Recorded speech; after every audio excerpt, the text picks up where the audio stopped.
Hey folks, welcome to a Google Hangout. Also, this will be the first of a podcast version of a Google Hangout on BibleThumpingWingNet.com YouTube channel.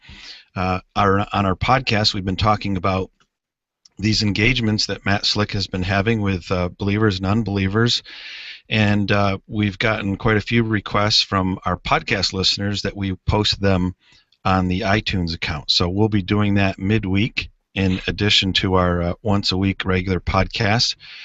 So that's exciting. And every week I do look forward to our guests and Matt Slick also being here. Matt Slick, in case you don't know, he is the founder and president of carm.org, and he is a tremendous. He doesn't like it when I boast about. I sing his praises, but he is a very good apologist, Christian apologist, and he uses all different types of arguments to defend the faith. And once again, Matt, thank you for coming, and I want to welcome you to the Google Hangout. Thank you for having me again. And our first, we'll just jump right in this. Our first guest is here by my invitation. Ned his YouTube channel is Negation of P, and he was, I think, Ned, you were the very first YouTube non-believer that I did a video towards. Maybe the second, but it was very, very early. It was I don't know what, year and a half ago or more. I didn't realize that, Tim. That's yeah, interesting. Yeah, because I appreciated one of the videos that you had up and wanted to give my opinion on it. So it's good to have you here, Ned. Ned has engaged on the Bible Thumping Wingnut YouTube channel quite a few times.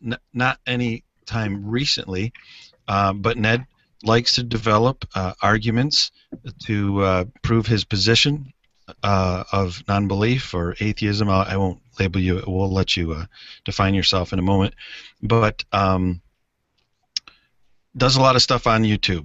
Does a lot of talk hangouts as well, and make some videos that have a packaged argument.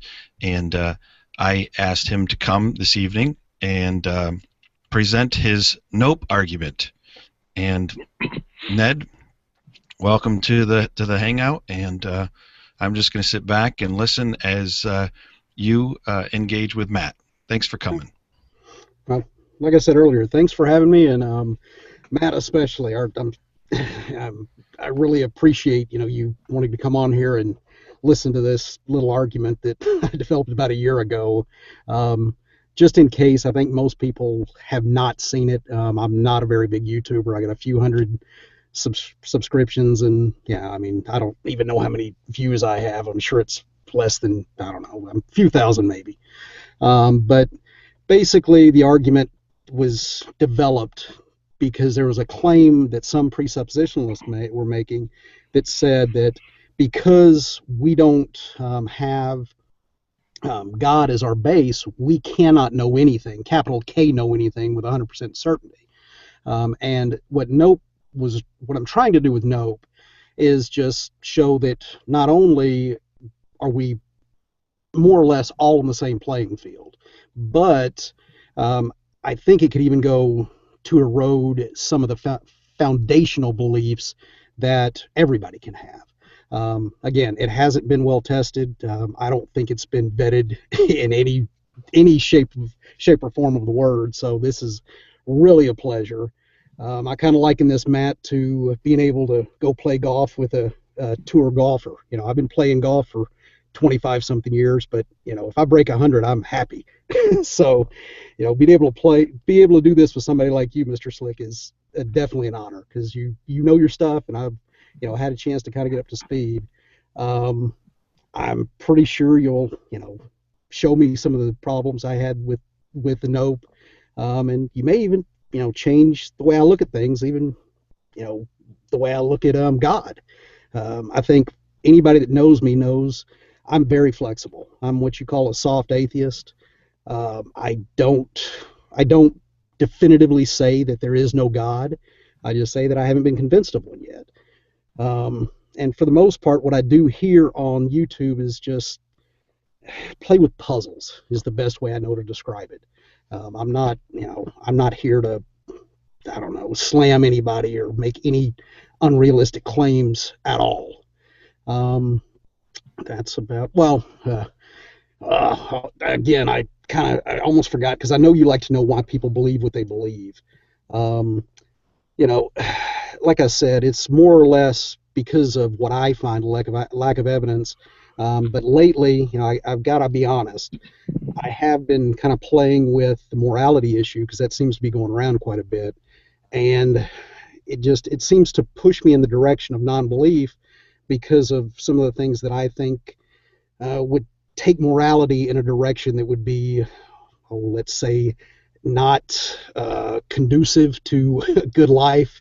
Uh, Specifically, the Judeo-Christian type of God seems to undermine a lot of the moral issues.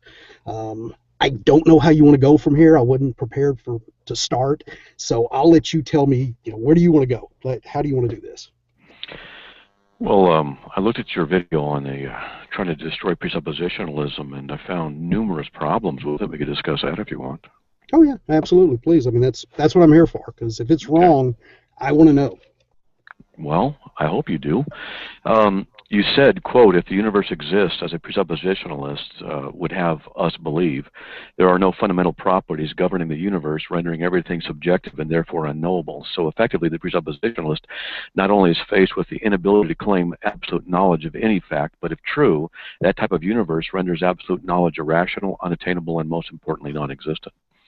So you presuppose naturalism. I mean, that's clear. It's in your video. And naturalism is a belief that nature is all that exists. Now, you presuppose that in your argument against presuppositionalism. I just wanted to know why you presuppose naturalism. I don't know if I'd so much presuppose naturalism. What I was trying to do with Nope is that, and just to make sure I'm clear, you kind of jump to the end without kind of building the argument from with. And what I was attempting to do, and what I usually try to do, is give as many of the preconditions, if you will, as I possibly can. And how Nope was developed was granting what I consider everything that Christianity claims is an attribute of God, and then running that to fruition. So well, I appreciate that, but I want to know why you would presuppose naturalism. I think that a better description of what I do would be, I believe things from my observations and what I feel has been tested and would validate my beliefs. Now, to be clear, my beliefs, and I think everyone's are, perhaps not, I mean, other than believers, would be a conditional belief or a more of a probabilistic or even percentage-based belief. So I'm not making the absolute claim that naturalism is the only thing out there. Like I said, so in other words, you infer naturalism is true, but you don't know if it is. You just assume the position and argue from it. Your argument's based on nothing more so far, just a flat-out assumption without any real basis? Well, what I would say is, and I mean, I hope I'm not splitting hairs or trying to seem evasive, because I'm not. If I'm coming across that way, please tell me. What I'm trying to say is that based on what I've seen through my own experience, it would seem that naturalism would be more reflective of reality than, well, any theistic claims so far. So I don't know if it's a presupposition. I think reaction would be a better term for that. That looking at the evidence has had me react by giving a naturalistic explanation, or a naturalistic explanation, I guess, was best fit what I've seen. So you don't know if it is. You just assume it is, because you haven't been able to test it. You just presuppose a naturalistic view.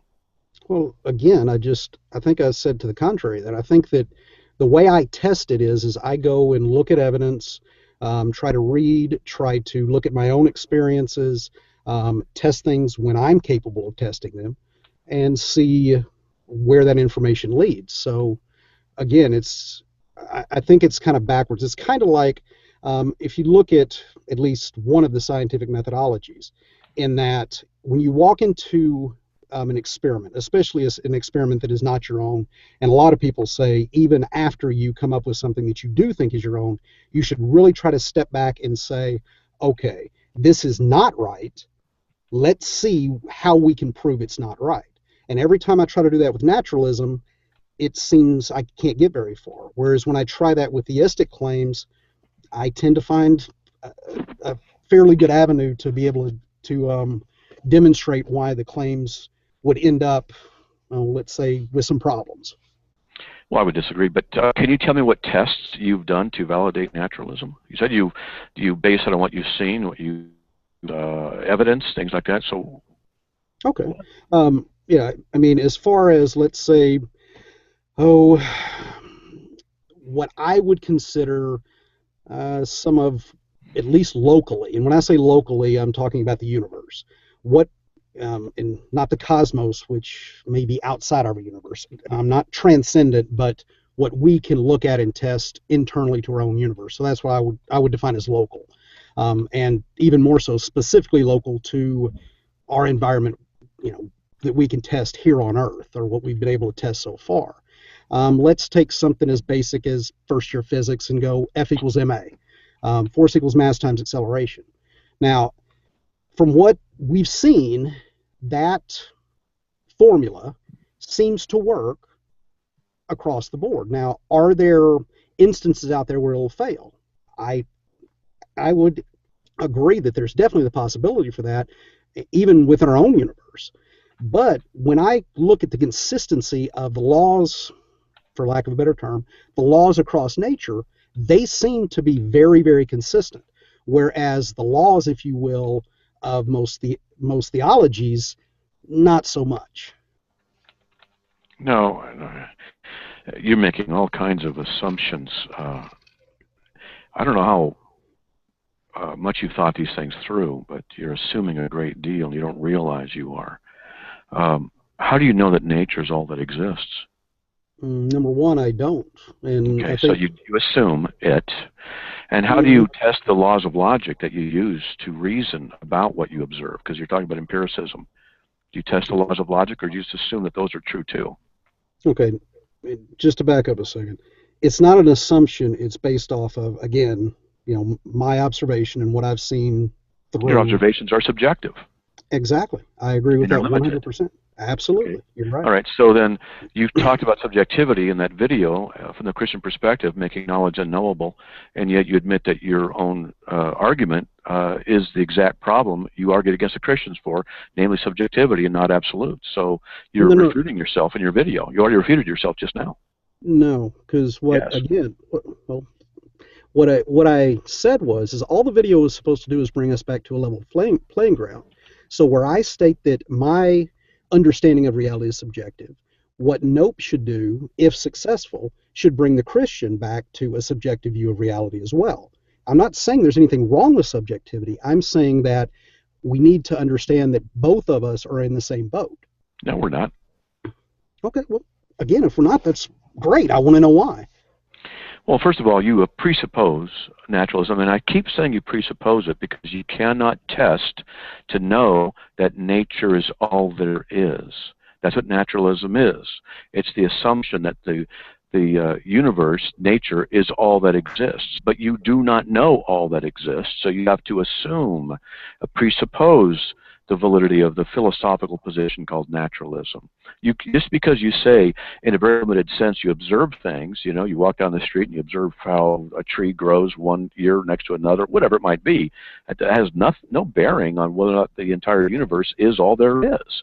For you to base naturalism based on your mere observations, not to degrade you, I mean mere in the sense of limited, the same way I would use it about my mere observational sense, limited sense.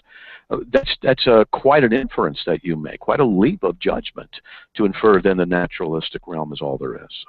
It's unfounded. Logically, it's not necessary for you to do that. Well, again, Matt, I didn't do that with Nope. In fact, I did the exact opposite. I Yes, granted all. Hold on. I'd invite the viewer to go watch, because what I did was I went in and I granted all transcendental and supernatural claims that are assigned to the Christian God. I use that to base my conclusion, and I even grant if this is the case. I never said it's not the case. I granted all of that as a possibility, and I still have. So I'm not saying there is no such thing as a God. There's no such thing outside our universe. All I'm saying is from what I've seen, it doesn't seem to indicate that. And now, as far as Nope goes, all Nope shows is even if those transcendental properties do exist, it still renders the Christian, the human, unable to get past that subjectivity. In fact, it makes it worse, not better. No, not at all. But you said, quote, if our reality is naturalistic in nature, this would allow one to use data gathering and testing methodologies to discern what fundamental laws govern our universe, close quote. Right. So you presuppose naturalism again. No. What was the first word in that sentence, Matt? If our reality is naturalistic in nature. No, you said in your video there are two propositions to work from. You went from the Christian one and the naturalistic one to keep things simple, you said. Right, and both start with if, meaning a possibility, not a guarantee. Well, I can show your naturalism is self-refuting, though. Well, again, I don't need naturalism. It's, again... Well, what do you want to take, then? I need to argue what you absolutely do take. You presented this in the video. I transcribed a large portion of it. I'm just arguing from what you said. Now you're telling me you don't hold to what you said in the video? I'm confused. No. Again, and I think, I took great pains at the beginning of that video to make clear that in the same way that, let's say you go into a math class, or me and you are sitting in a math class, and we're discussing, whatever, let's make it super basic. I write down 2 plus 3 is 6, because I'm assuming you're saying Nope is wrong. And I go, look, I can't figure this out. I think 2 plus 3 is 6. And instead of going, okay, let's look at the problem and figure out where you went wrong, you're trying to say, what about me? Where did I go to school? What basis do I have to infer anything about mathematics? The problem is a problem on itself. It's a standalone question. So what I would suggest, and if a student came to me with that type of problem, I would go through and go 2 plus 3 is 6. See the problem. The function you're using is multiplication, where you should be using addition. That's why your conclusion is wrong. So what I'm asking is that we look at the problem, if you will, and because I'm irrelevant to the problem. I have nothing to do with Nope, other than I'm the one who happened to, as far as I know, come up with it and post it. So again, what's wrong with the problem, not what's wrong with me, because I know there's a lot wrong with me. Well, I don't want to tackle you. It's not an ad hominem issue. It's your argument I'm interested in. You said, now to be clear, the observer will never be able to, with 100% certainty, claim they have absolute knowledge of their universe. I agree. So you can't have absolute knowledge. Are you absolutely sure about that? I am, again, just like all of my certainty, it's on a probabilistic scale. So you are absolutely sure it's on a probabilistic scale? Again, I don't want to be confrontational, and I definitely don't want to be, argumentative or belittling here. But Matt, those semantic little, what I call games, they don't get us anywhere. Again, I would rather let's talk about Nope and what Nope says. So okay, so let's talk about Nope. Well, okay, I'm just saying. I think you're inconsistent. Let me, because I think the audience may be a little confused. Let me just clear up what Nope is saying. This is the way I guess I'd phrase it. If the universe exists as Christian or presuppositionalists would have us believe, there are no fundamental properties governing the universe, and everything is subjective. Now, what I mean by that is that in the same way I used F equals ma. Now, we feel, based on what we've observed, that is a fundamental property, and the laws governing that property we can test, and we assume that they will be, they'll continue on. And we have a problem with induction and inference. I know all that. But what I'm saying is even with God, not even with God, those problems become compounded, because knowing that God's all powerful, there's nothing that's fundamental. None of F equals ma ever holds as a constant. We So haven't established that yet. You're just making the assertion. I'm still concerned with okay, your assumptions. Well, again, I thought it was about nope. I didn't know. I mean, if you want to talk about me, we can, but I don't think I'm that interesting. It's not about you. This is the second time I'm saying this. Not about you. I'm reading what I transcribed from what you said in that video. Right, but you just said what your assertions are.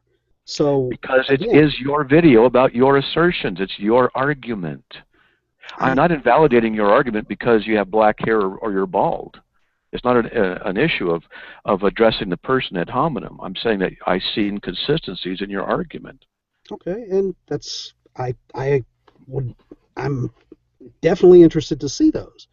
I want to know, Matt, if your God has the attributes of being all powerful and he can change physical laws, which we've seen many times in the Bible him do, how could you claim absolute K knowledge of anything in our reality? Who says he changed the laws?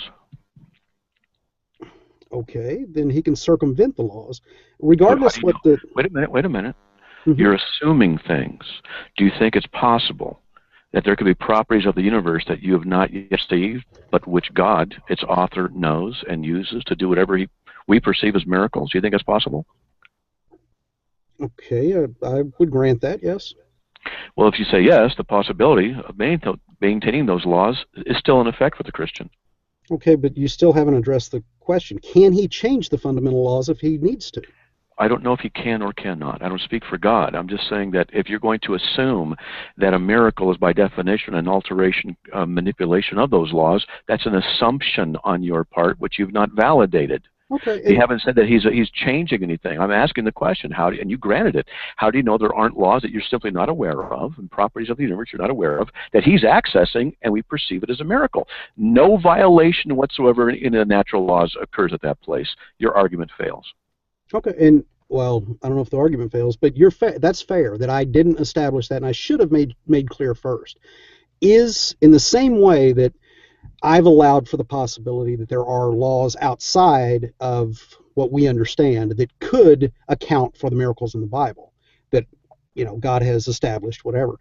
Is it also possible that God could change the physical laws as we know them?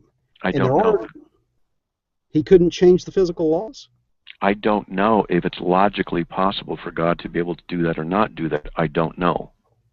Okay, that's... Do you? I can't make that claim. I'm saying that in my opinion, making a God all powerful would mandate that yes, anything outside himself he should be able to control and should be able to do at will. Maybe you should study some Christian theology if you can argue against the Christian God, but the Christian God cannot do that which is logically impossible. He cannot lie, for example. His omnipotence does not mean he can do anything conceivable. It means that he can only do that which is consistent with his nature. Okay, and I guess the question then becomes, and I agree with that, the question then becomes, why would, let's say, changing the light constant, why making C anything but what it is, or making gravity anything that it is, or F equals ma anything that it is, why would that change his nature? And if it's possible that it doesn't change his nature or doesn't break any of the logical laws, then why couldn't he do it? You're talking in hypotheticals. Well, it's not how you want to argue a logical case in order to say that the Christianity or the God of Christianity or presuppositionalism can't work because, and then you get into the exaggeration, that's not the right word, but the hypotheticals about what might maybe God be able to do logically in his essence and nature. Heck, I'm a trained theologian and I don't have the answer to that. Okay, but again, I'm I'm not. So I'm going to make these fundamental mistakes. I agree with that 100%. But what I'm saying is that you still haven't been able to rule out with 100% certainty that anything I've said in Nope is impossible. And if you don't do that, then I would think the viewer would have to say, if it's not impossible, then we have to leave it on the table and leave it up for consideration, just like any good scientist would in any experiment. So you put the burden of proof on me to demonstrate that something that you assert isn't possible, that it's actually impossible, even though you make the assertions. I'm not making any assertions. I'm asking a question. Wow. You're not making any assertions in your video. The only assertions that I'm making, and again, it's asking. It's in a questioning manner. I want to Now I know. hope, quote, now I hope it has become clear why I feel naturalism, if true, is the one of the two that has the ability to discern the actual state of the universe, even if admittedly one is only able to make probabilistic claims, close quote. That's you. That's not an if statement. It's an assertion. Wait a second. Read the middle of that statement. If true. Matt, I was very clear in my verbiage. Oh, okay. I'll grant you that. You did say that in there. That's true. Right. Because I don't want to make any absolute claims because I know the problem that comes involved with that. These are all, again, they're interesting things that have come up from me listening to both sides of the great debate, and it seems like it holds. And if it doesn't, okay. But again, if you're going to tell me, like you've said many times tonight, that that's not the case, great. Why not? You've given me as many possibilities or impossibilities based on your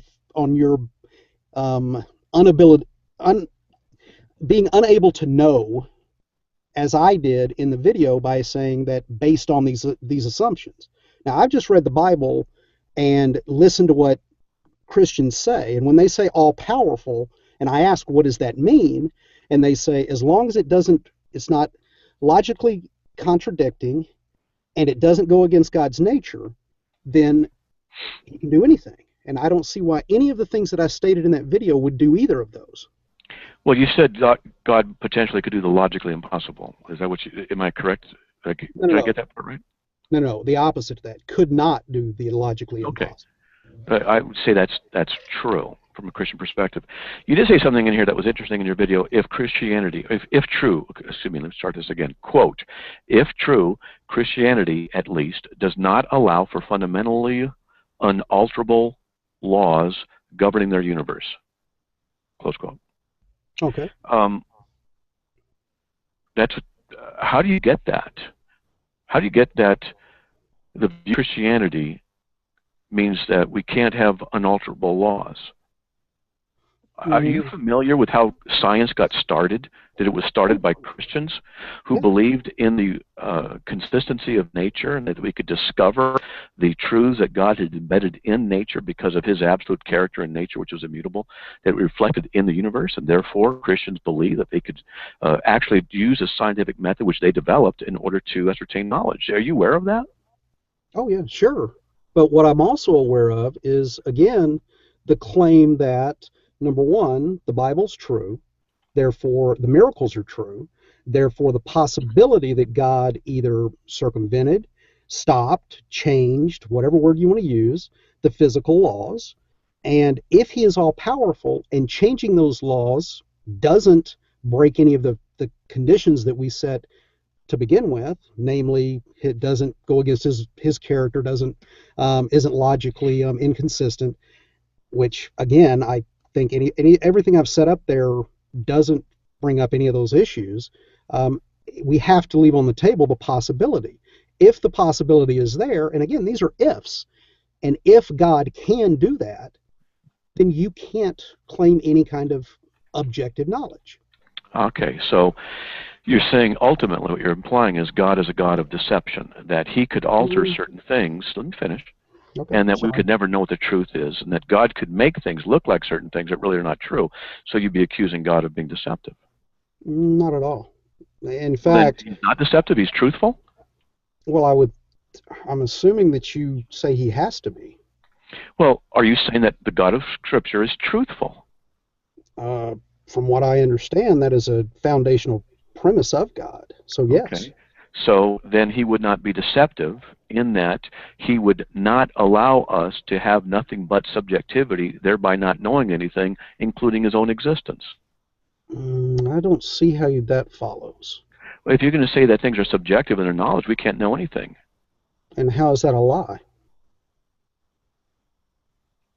It would be, okay, I'm trying to follow your logic. You're telling me here that God, because he can alter laws of physics, therefore means we can't know anything for sure. That there's no objective knowledge. It's all subjective. But subjective to what? Subjective to God's will. So is God absolute in Christianity? I believe so. Is immutable? Define immutable. Unchanging in his character, essence, nature. In his character and essence, I'm assuming that all of this is reflective of his being. And the problem I have, and maybe I'm taking this the wrong way, but when you say nature, I'm equating that to nature more of a naturalistic. Is that You don't know Christian theology, yet you're attacking it. You really need to study the Christian theology of God and his aseity and non-contingency and immutability, because what you've done is, and I don't think you've done this on purpose, but you've misrepresented the Christian perspective in your video. In what way? I don't say you do it intentionally, and not many atheists I'm aware of ever study the issue of God's nature and character when they start tackling his nature and character. They don't understand our position. Okay, well, just again, I want to make sure, because I hate it. I'm sure, like you do. I've run into a bunch of times where people start, basically building a straw man, and I don't want anybody to think I'm doing that. I'm glad that you understand that I didn't do this, if I did it intentionally at all. Yeah, I have no problem with that, because when I try and represent other people's arguments, sometimes I get them wrong. It's never intentional. I don't have any problem with that at all. Okay, well, great. I mean, that's why I was really excited to talk to you, especially after I went and kind of found out, your stance on stuff. But again, to kind of bring it back, in the video that, the initial conversation I had, I guess the initial version of Nope was kind of relying on the fact that God changes his mind throughout the Bible and does send deceiving angels and all of that stuff. But after having a conversation and kind of going over it again, I came to the realization that, at least in my mind, that God doesn't need to change to still be able to, or I don't need a God that has to change or has to deceive in order for Nope to work. And I thought I tried to anyway make that clear in the video, that I'm not asking God to change. Anything that he does, any of the miracles, let's take the miracles. The miracles were part of his plan. He didn't change his mind or change nature at the last minute. This is all part of his plan. Now, unless, which I'm preach it. Preach it, Ned. Keep going. Preach it. sorry, Tim, if I'm rambling, cut me off, please. No. You're preaching who God is. So okay, well, continue. Great, good. I'm glad I'm at least on the same page with that.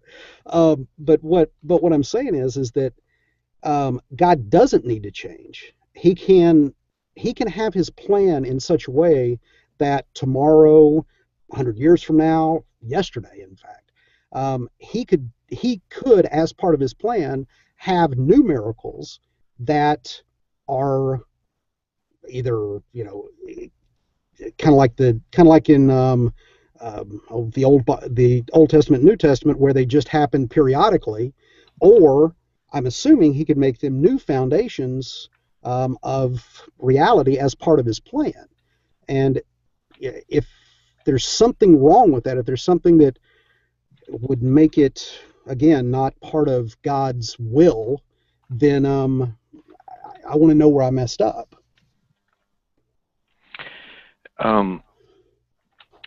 Here, let me put it this way. You've already granted that God could have access to laws that you don't know about, thereby not making not violating the laws of physics, let's just say, from your perspective. And by you granting that, then your whole argument falls apart when you're saying that it makes knowledge subjective for the Christian. We can never know anything absolute because God could be arbitrary about what law he does or does not violate or whatever you might want to use. You've already granted, again, that God could have access to laws that you don't know about, thereby not making knowledge unknowable or have certainty, because there would not be an undermining of the consistency of the laws of nature from that perspective alone. Okay. You granted that already. Your argument falls right. apart just because of that. Well, okay. Show me where I'm off here, because the only way that I think, well, no. Well, okay, because I'm confused. Where I don't understand is the only way that my argument would fall apart if I said that's the only possibility. Because I've also said there's a possibility that there are only the laws that we know of, and God is changing those laws, or has the, at least, not, he doesn't have to change them. He just has to have the ability to change them. And I'm still unclear on why he could not change the laws of physics. I didn't say he could or could not. I'm saying I don't have knowledge of God's ability or inability in that realm. He's not revealed it to me personally. That's kind of a tongue-in-cheek comment, nor has he revealed it in the Scriptures. So I don't make comments about things that I don't know about. Okay, and again, if it's possible, in the same way that I granted it's possible that there are things outside that would account for those, then if it is also possible there's not, then nope is still valid based on, well, again, then explain why, because just because there's a possibility does not mean that everything else is thrown out. There's two possibilities, and if one is still a possibility, then the argument's still valid. No, it's not. It's not valid. See, the only way to have true knowledge is if God, who's outside of the universe, tells us what really is ultimately true. You said at the beginning you don't have 100% obtainable knowledge. You said that. I'm quoting you. I've quoted you several times on this. And you say that Christianity does not allow us to have knowability. Objective knowledge. Objective knowledge means, objective means outside of ourselves. Subjective means dependent upon ourselves. We're talking about facts that are not dependent upon our subjective experience for their validity. And if God exists, it's the only way, by definition. You even realize that by definition, the Christian perspective is the only way to have that kind of objective knowledge. You could not assert, from your perspective, where you say 100% knowledge is not obtainable, to have any objective knowledge. It would have to be subjective, because you have implied naturalism, which, and I want to tell you, is self-refuting. You want me to tell you how it's self-refuting? We can go down that road. I'm still not clear on why, because there's two possibilities, that automatically negates the entire argument, but if you want to go to naturalism, we can go there. Well, you presuppose naturalism, which we've already shown you can't validate as simply being true. You just argue from that position. But naturalism is self-refuting, because naturalism means then that the laws of physics are all there are. If the laws of physics are all there are, and the properties of the universe are all that exist, then the physical brain must operate within those physical laws. But you cannot establish, and no scientist, no philosopher, no anybody has been able to develop any rational means by which we can ascertain, that I'm aware of, and I've read a lot of it, have been able to ascertain any way that the physical brain operating under the laws of physics can produce proper logical inference.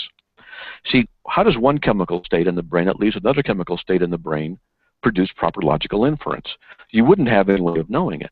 Naturalism is ultimately self-refuting, because you have to presuppose its validity. You have to presuppose the laws of logic, which you can't account for in a naturalistic world, because the laws of logic are transcendental, not naturalistic. And naturalism would necessarily mean that the brain cannot produce proper logical inference under mere laws of physics in a neurochemical wired state of an organ called the brain. And that means you can't even know if anything that you're believing in is true. You get my drift? It means you wouldn't know if anything is true anywhere, anytime. Okay, and in the same way that Nope, in short, claims the same thing because of the Christian God existing, and you're asking me for a naturalistic explanation for logic and reason and the ability to think, and apparently because you can say that you don't know if God can do things, I would assume that when I say we don't know yet, but we may find out, that would invalidate your entire argument right there, because if you don't know, and meaning that's still on the table, that invalidates everything you said. Is that fair?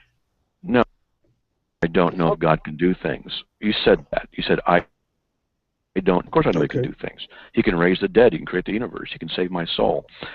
He can do things, all right? So it's not to say, no, I don't know if God can do. Of course God can do things. I'm saying that I don't know to what extent he can or cannot alter the laws of physics if they are based on his nature and his reflection of the physics that he's produced out of his own character.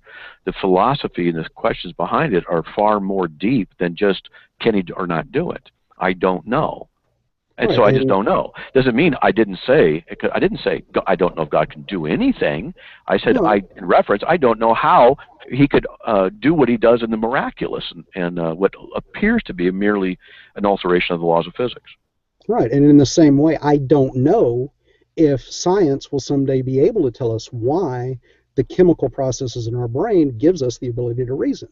So your naturalistic denunciation would be invalidated the same way Nope was. No, because mine is based in God, who is objective, outside of myself, but you're not subjective. Okay. Based on yourself, your subjectivity leads to skepticism, which means you can't really know anything for sure. You can't even know if you yourself exist. Okay, I guess, maybe this is where we're having the disconnect. How do you know God is objective? He exists outside of me. Okay, I know that, but how do you know that? That's what I'm asking. Because he's revealed himself to me in the Word of God. I've experienced him in my life, and you cannot account for transcendentals without an objective, transcendental being. And how? I'm not understanding why you can't account for the transcendentals without God. Transcendentals are not naturalistic. But that doesn't necessarily imply supernatural or God divine. Yes, it does. How? If there's non-naturalistic transcendentals, particularly if they're conceptual by nature, it implies a conceptual transcendent mind. Okay, wait. I didn't say non-naturalistic transcendentals. I said transcendentals, which would mean how do you get the laws of logic that are transcendental in a naturalistic realm? They are properties of our known universe. Properties are measurable. You take a rock and it has property of hardness and mass, and it'll bounce, it'll roll certain ways. You have pencil in a glass, you'll see refraction because of the properties that are there. Properties are measurable. But logic is not a property because you can't measure logic. Well, Matt, in the same way that you don't measure velocity using, let's say, a weight or a pressure, you don't use newtons to measure velocity. We don't measure logic using the same things. We can measure logic by utilitarian application. We can look and see if something is logically sound and valid just by checking it to make sure that it works. Now, granted, is it in the same Yes, we do measure velocity. That's why we know what it is. Velocity has to do with speed over distance and time. Distance and time duration. We know what that is. You don't measure logic. You don't measure it. Okay. So how much does logic weigh? How fast does it go? What color is it? How much does the speed of sound weigh? It's a wrong question. It's a wrong category. Exactly. That's what I'm saying. It's a category error in that you're trying to use physical and naturalistic measurement tools for a logic problem. You can't. You're the one who said that. You said logic is a property of the universe. Logic, the laws of logic, you said is a property of. You just contradicted yourself. Right. Property in the sense that it is of this universe. It is I don't want to say essential, but it is associated with. Not it is a physical property. There's plenty of different properties. I didn't say physical. Properties are measurable. And I would argue that logic is measurable. Okay, measure the law of non-contradiction. Give me what unit of measurement you're going to use. Okay. Well, let's throw out there. I'm trying to think of well, anything. We can go up with a completely nonsensical question. Orange tomorrow, yesterday, friendly. Now, is that a logical statement? No, because we cannot derive any kind of meaning whatsoever from it. And if we were to try to look at it from the standpoint of premise A, premise B, conclusion, if we want to look at syllogisms, there's nothing to test if it's valid or not. We can't look and see if premise A follows from, and there's a way to discern if something, okay, then you tell me, how would we tell if the law of non-contradiction holds true in any statement? What would you do? Would you test that? Or is it just somehow you can't even say something that validates the law of non-contradiction? I don't have to test it because my worldview validates the universality of the laws of logic because they're properties of the mind of the universal transcendent God. So I have an explanation, but I asked you a specific question. How do you measure, for example, how do you measure the law of non-contradiction? What unit of measurement do you use? Are you going to use meters, grams, amps? What are you going to use to measure it? You said it's a property of the universe. Okay, I'm specifically asking you to give me, to prove that what you're asserting, that you can measure the law of logic. What unit would you use? Okay, sorry, I misheard you. Valid, non-valid. To have something be valid or non-valid, you have to presuppose the laws of logic in order to do that. In the same way we presuppose F equals MA is constant. No, you don't.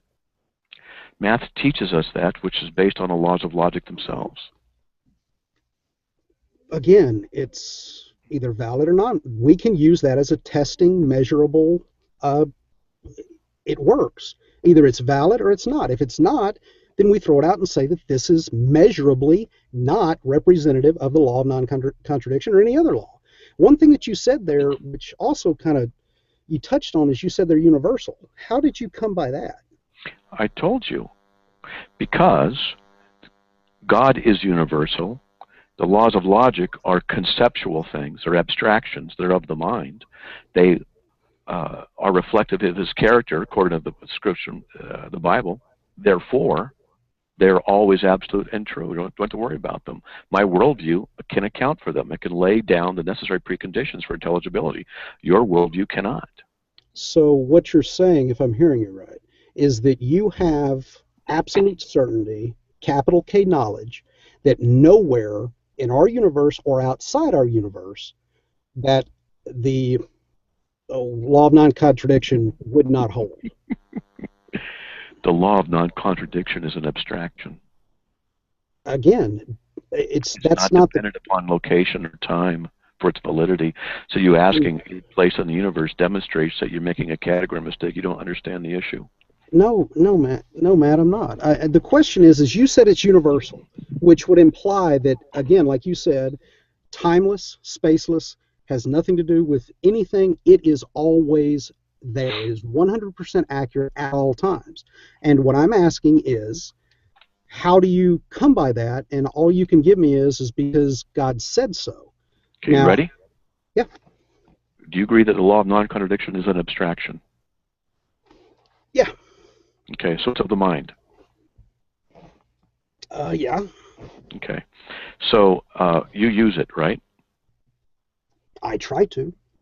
Okay, you do, and others do too, and you recognize when people are contradicting themselves, right? Yes. So you presuppose the validity of LNC, law of non-contradiction. You presuppose LNC's validity, don't you? In the same way that I do the laws of physics when I go to build an airplane or fly or anything else, yes. Okay, so you presuppose the validity of the LNC, which is an abstraction, which everybody uses, whether they know it or not. But it's not a property of the physical realm.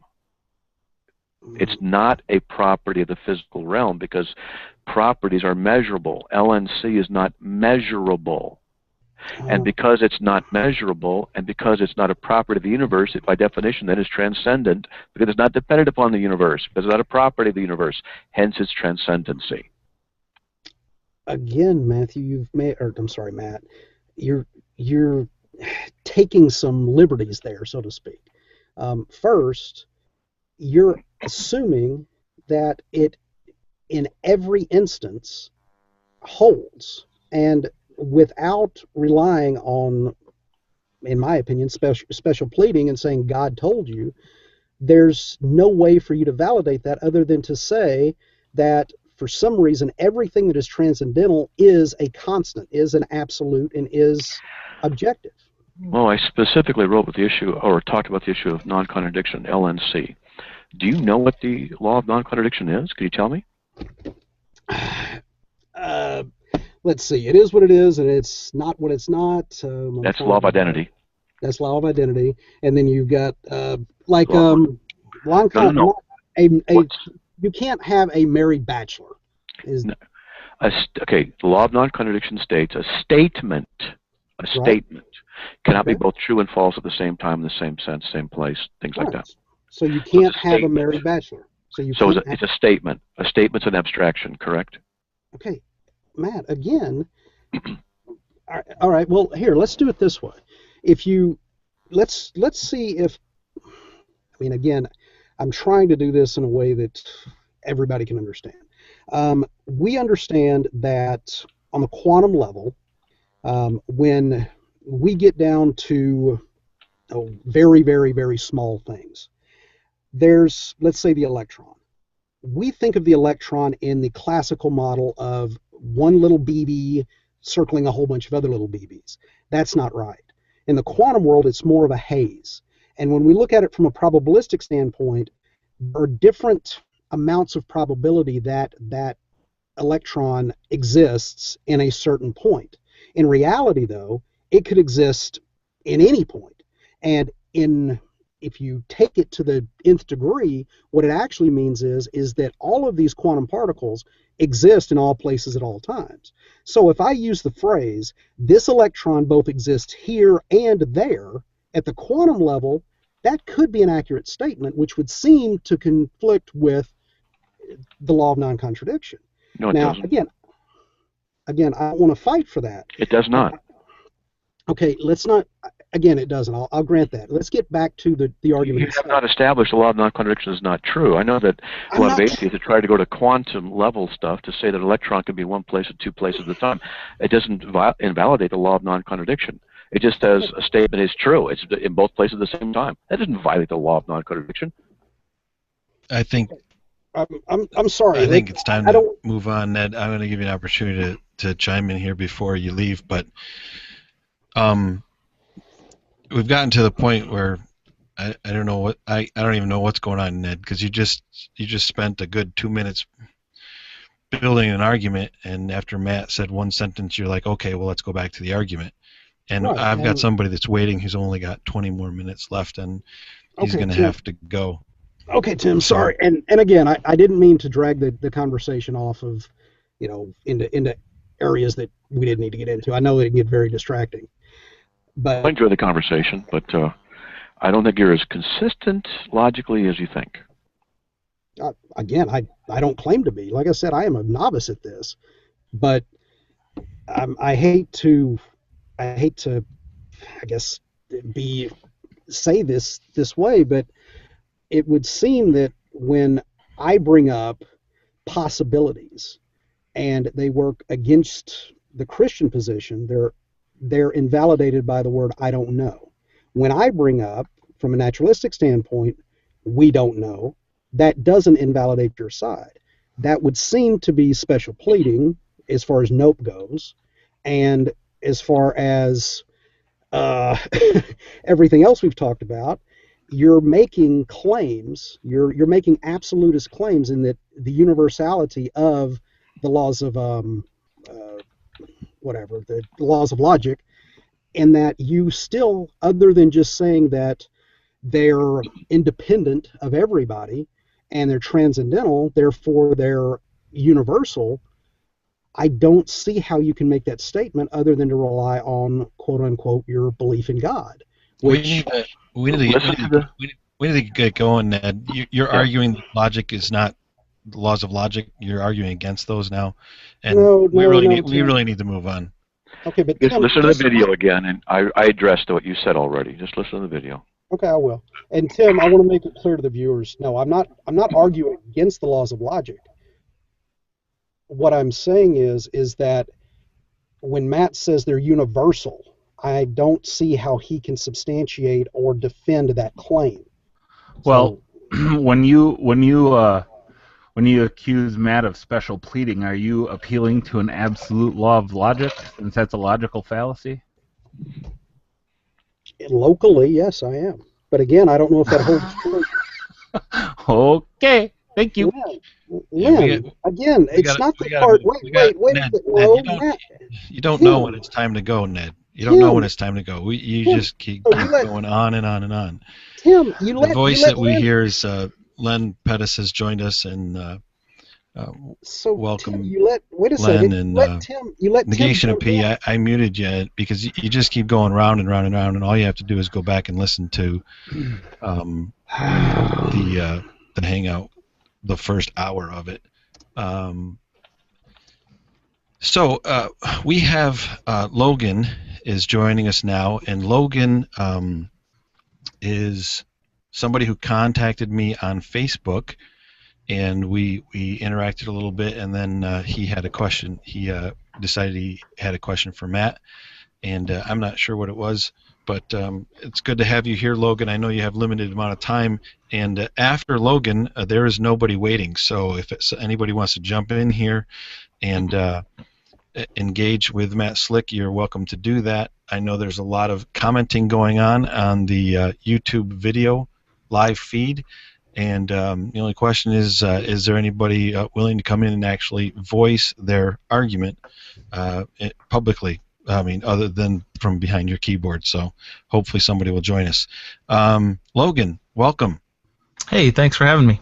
Thank you for your patience. Sorry it took so long. I know I told you it would be sooner than that, but at least here you are now. Yeah, it's not a problem. I understand these conversations tend to drone on after everything's kind of been beaten to death. But yeah. So yeah. Anyways, I had been watching a lot of I guess some clips from this show with Matt on and some other people talking to Matt, and one of the common things I've heard Matt say is, how can you account for logical absolutes from an atheistic worldview? Or sometimes he'll claim that atheists can't account for logical absolutes. I just had a question. What do you mean exactly when you say to account for something? Good question. To provide a... Hold on a second. Clear my throat. Hold on. I'll mute myself. Hold on.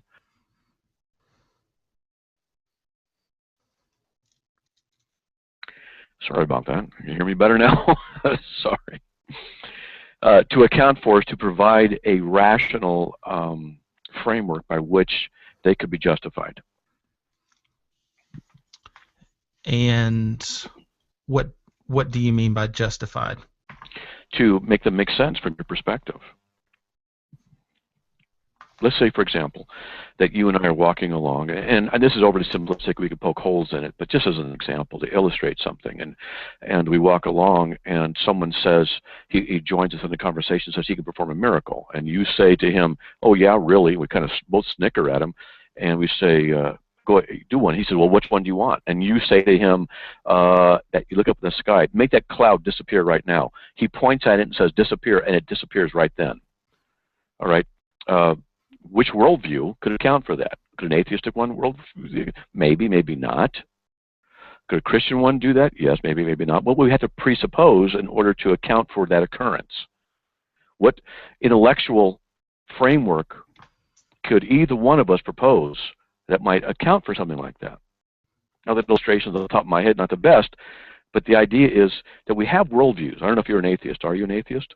I consider myself, yes.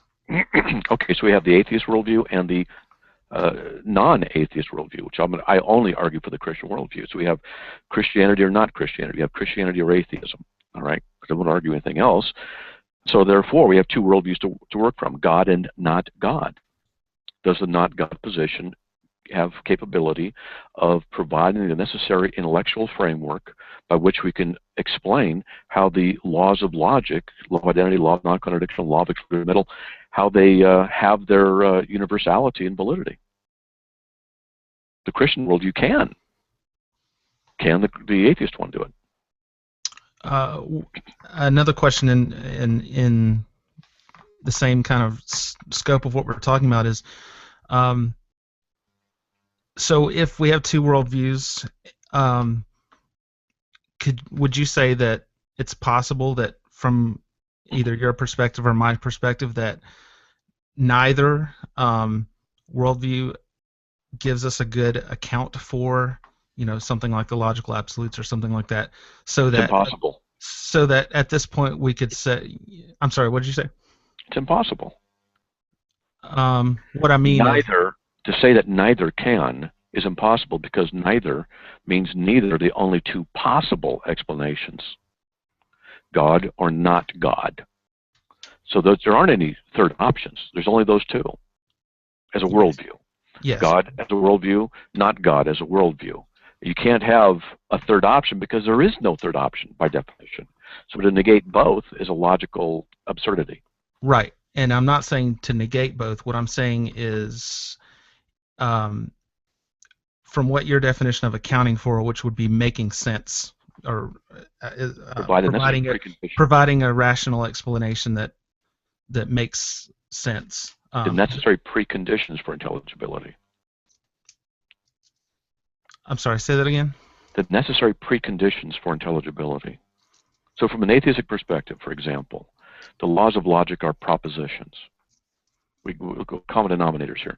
The laws of logic are abstractions. They're propositions. Are you with me? They're statements, right? A equals A is a law of identity. Non-contradiction, statement can be both true and false, same sense, same way. Excluded middle, a statement's either true or false, things like that, right? We have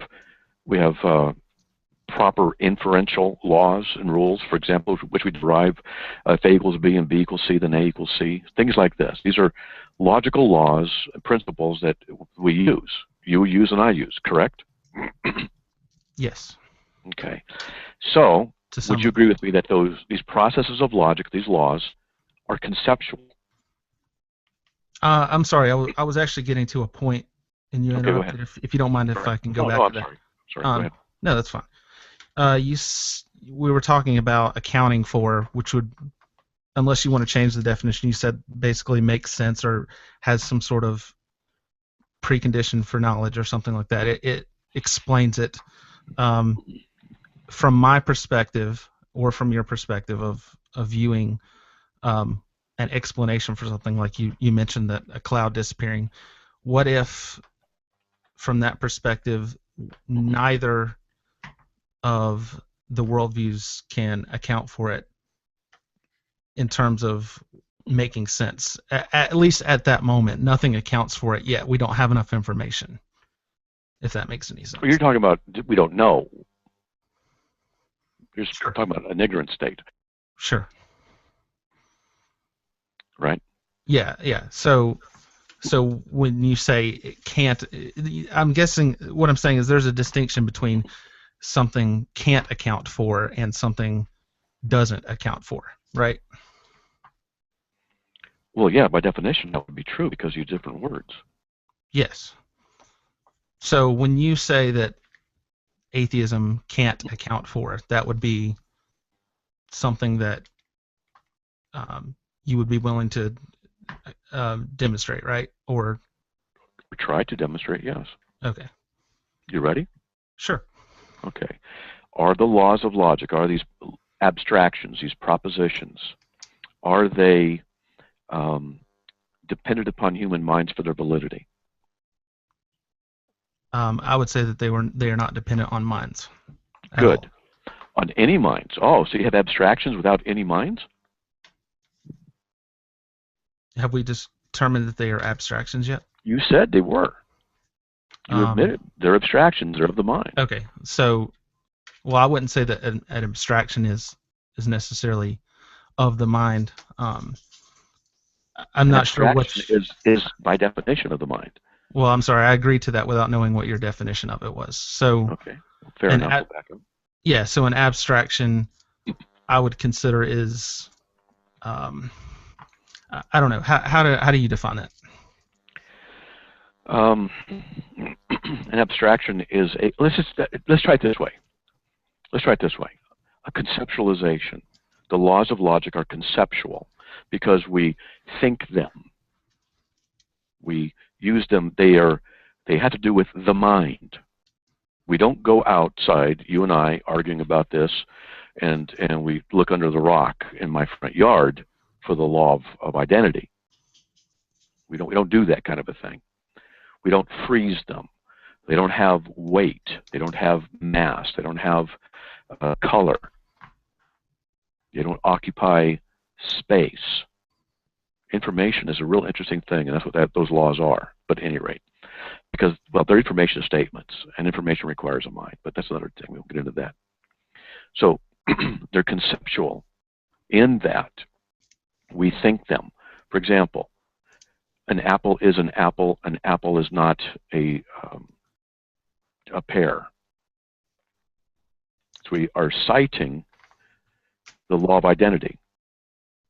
But we don't go out to the store and buy a case of the law of identity, and each time we make a statement, we use one. We run out, we gotta go get some more.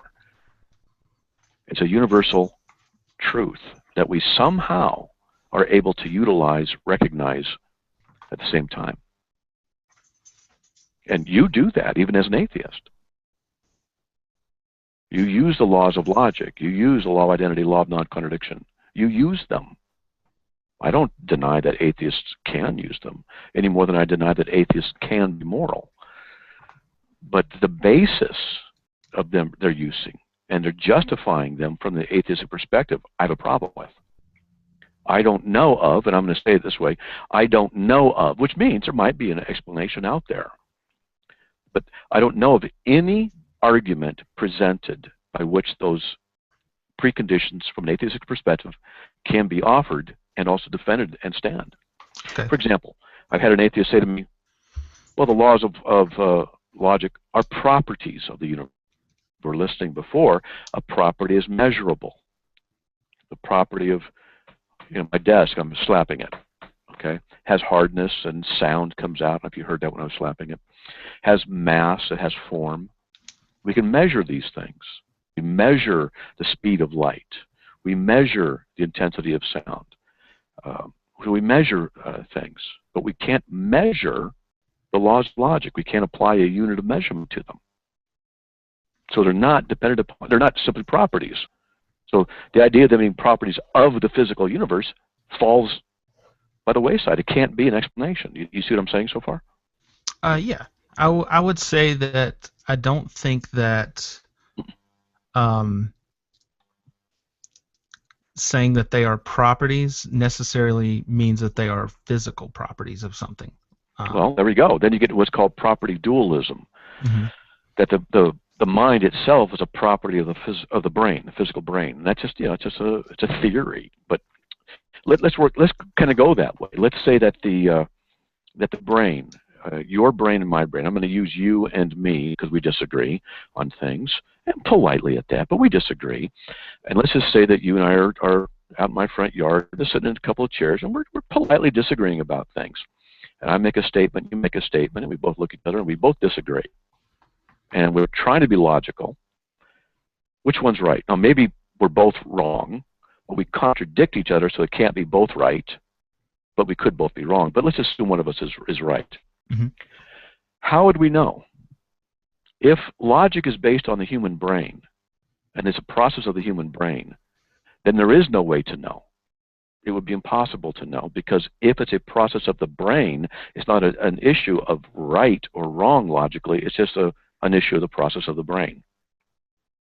And if your process of the brain is different than my process of the brain, we would never be able to know, if that's all logic were from, the process of the brain, and property dualism, we would never be able to know who's right or wrong. And in order to know who's right or wrong, we have to appeal to laws that exist outside of our brains to recognize it. So let's say I'm the one saying that 2 + 2 is 5, and you're saying, no, it's 2 + 2 is 4. And you have to apply, appeal to the laws, so to speak, of mathematical logic that exist outside of your brain and my brain, because otherwise, if it's just a matter of one brain to another, there's no way to know which is right or wrong. So they're not dependent upon the physical brain. You see? They're not a product of the physical brain. You see? I kind of lost where we were going there a little bit, because I was making the point that something being like, let's say, for instance, if the logical absolutes are properties of the universe or properties of something, you made the point that, you know, you can't measure it or weigh it or do any of these physical things to it, physical means of measurement. So my point was, what if it's a property that is not a physical property of it? You know, for example, you might say that like looking at a rock or something, and you might say that that rock is weird or something like that. You know, it's not really necessarily a physical property of it or something like that, but it's still a property of it. And I'm not saying it looks weird. I'm just saying if you can apply a property to it that would not necessarily be physical. How about that rock looks black, right? Okay. Which would be a physical property, right? Right. So you're presupposing the law of identity and identifying a rock as being that and blackness, and then you're associating one to another and assigning the value of blackness as a property to that of rock. So you're presupposing these laws to begin with.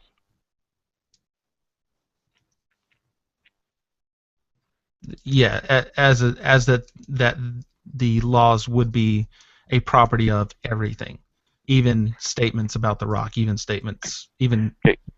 Right. Is that blackness of that rock measurable? I would say yes. Okay, yes, and I don't know how units, so I'm going Right. to have to make up a unit here, but light reflective reflectivity unit. Okay. Yeah, or you have like a color palette or something beside. Right. You've labeled Right. something black, and yeah, gotcha. Yeah, it's mostly black, you know, and Right. because of speckles, and we take some, so we say speckled black, whatever. But the point is, it could be measured, okay? Or we can say the rock is heavy. That might be better, I think, because that's less subjective. The rock, I'll just change. I'm making my notes. The rock is heavy. That's just easier for both of us to work with.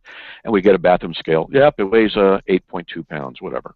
And we could be able to, in that sense, measure it. But you can't do that with the with abstractions, with propositions. You can say they can be true, you can say they can be false, but they have no weight, they have no speed, they have no reflectivity, they have no absorption rate, they have no heat value, they have no characteristic of entropy. So they don't seem to be properties of the physical realm. Because, I mean, in all seriousness, and I'm going to plead to a degree, a level of ignorance, I've not heard any explanation whatsoever that can demonstrate that the laws of logic are properties of the universe when we know that properties are measurable, and you can't measure a thought. What makes you think that all properties are measurable? The reason I think that, and I've actually asked myself that question, is because in my studies in school, in reading, that seems to be the case in every instance of what a property is defined to be. That some way or some form it is measurable, because properties emanate out of an essence, an ontos. Mm-hmm. So, you know, you're a human being. If we were to, and this never happened, cut your arms, legs off, make you blind, deaf, and you can't hear or taste, you're human. The property of humanness is not dependent upon the externals.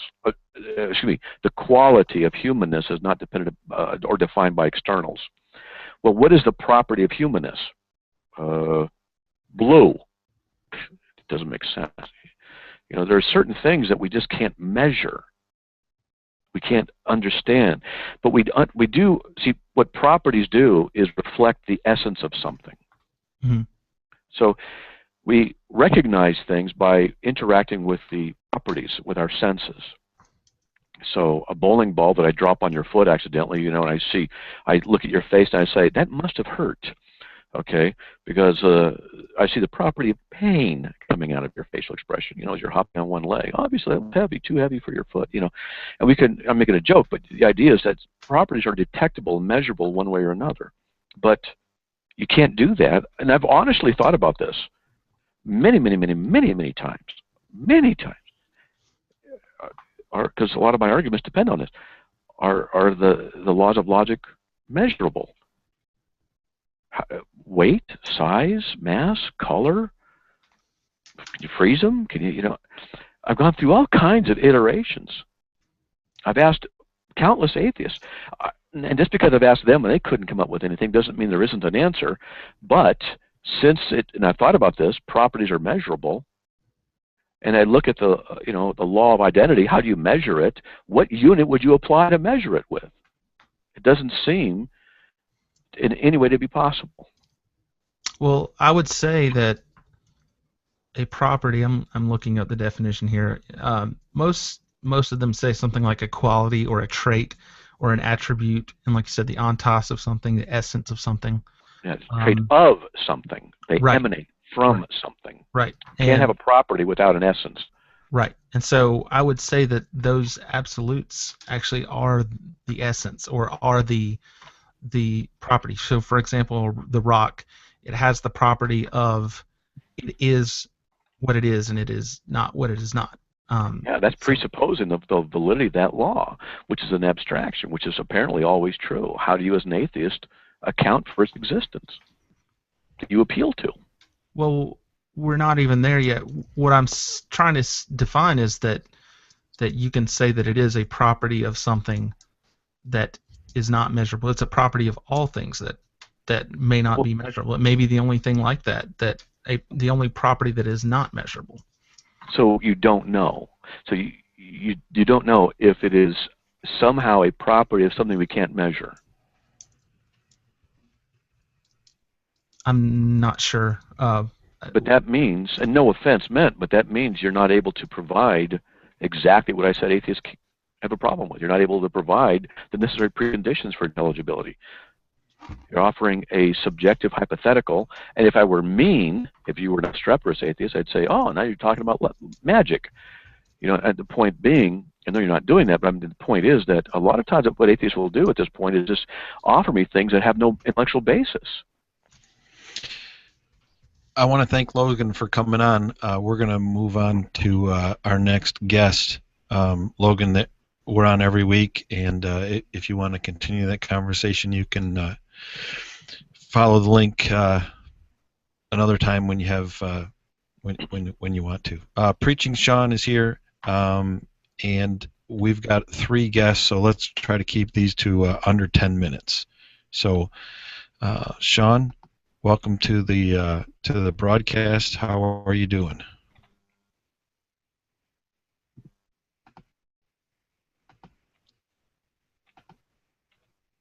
Sean. Hello, Sean.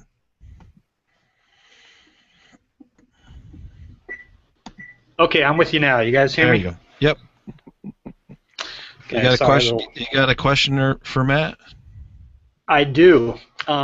It's about an area of Scripture that I was studying lately, and in particular, it is in 1 Corinthians chapter 11, verse 10.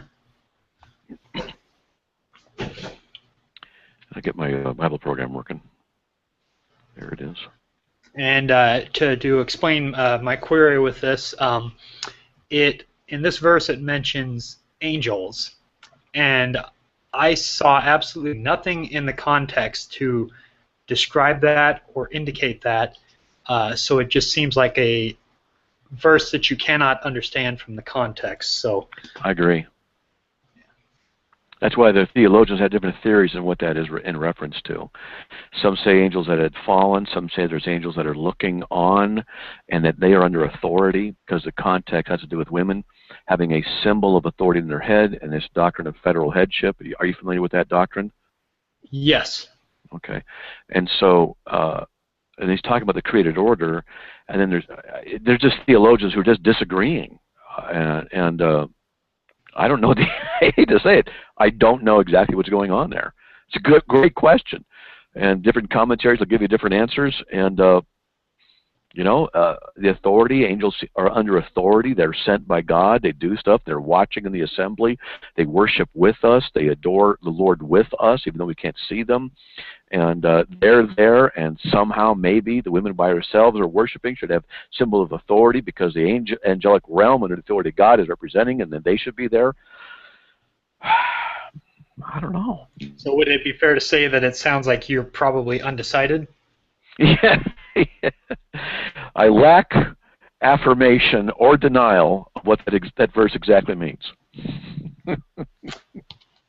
Fair enough. Well, this will probably be a very that'll be a very quick question for you tonight then, and I'll accept your answer, and that's all. I wish I had a better answer, but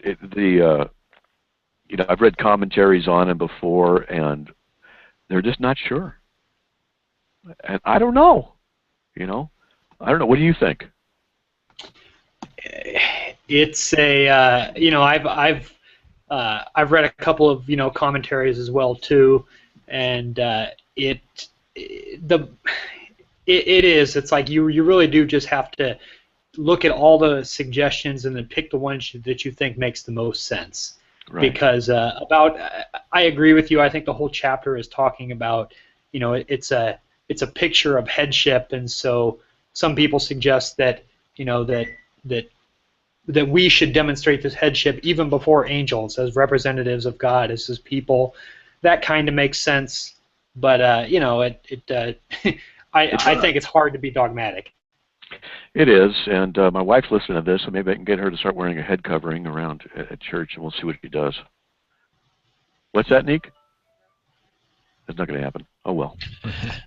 Without knowing explicitly, we can't say for sure, but yeah. Good question, though. It really is. All right. Our next guest is the Realistic Nihilist, a YouTuber who has engaged on this channel multiple times in the past. Actually, he has debated Seitan Brugengate on this channel. Ooh. And at that point, he committed to change his name from the Realistic Nihilist to the Realistic Evidentialist, which he must be a busy man because he hasn't gotten around to it yet, but I'm sure he will. Josh, how are you? I'll add you. You there, Josh? You can unmute yourself.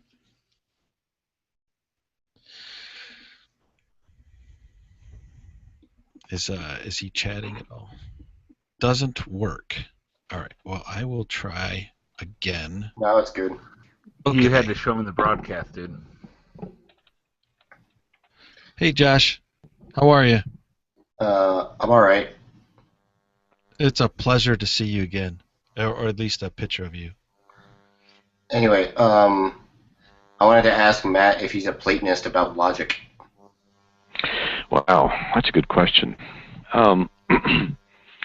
We talk about Platonic forms, that there's some form out there of the essence of something that is like chairness, and then we recognize chairness because... No, not uppercase Platonism, lowercase Platonism.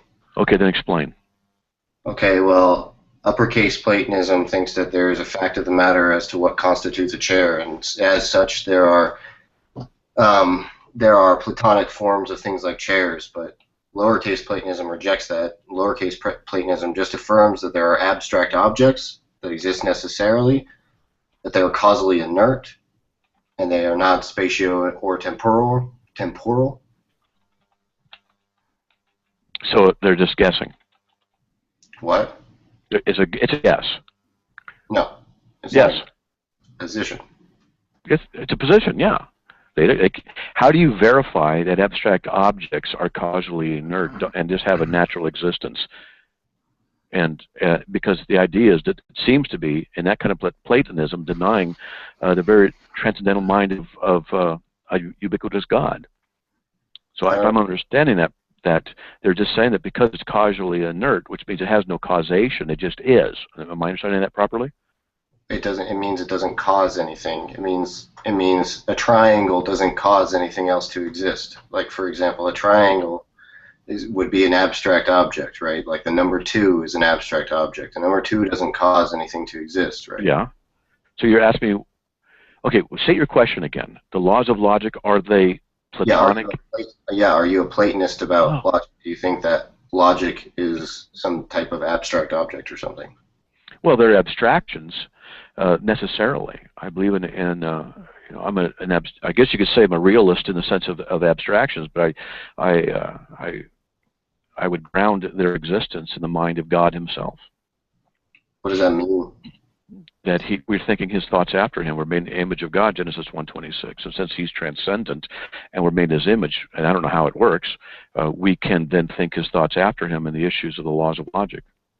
Yeah, but I'm not understanding how that's not doing anything but assuming the laws of logic in the first place. Without, like, if you say that the laws of logic... Yes, I do assume the laws of logic. Okay. So then they have nothing to do with God, right? No, I just said that they do. They rest in the mind of God Himself. Yeah, but when you say that, that sentence is predicated upon logic first, right? No. It has to mean something for them to be no grounded in God. It's almost as if you're suggesting that the laws of logic are contingent. They're contingent on the eternal transcendent mind of God. Without Him existing, they would have no existence. That sounds like nonsense, right? Well, you can say it sounds like nonsense, but it makes perfect sense.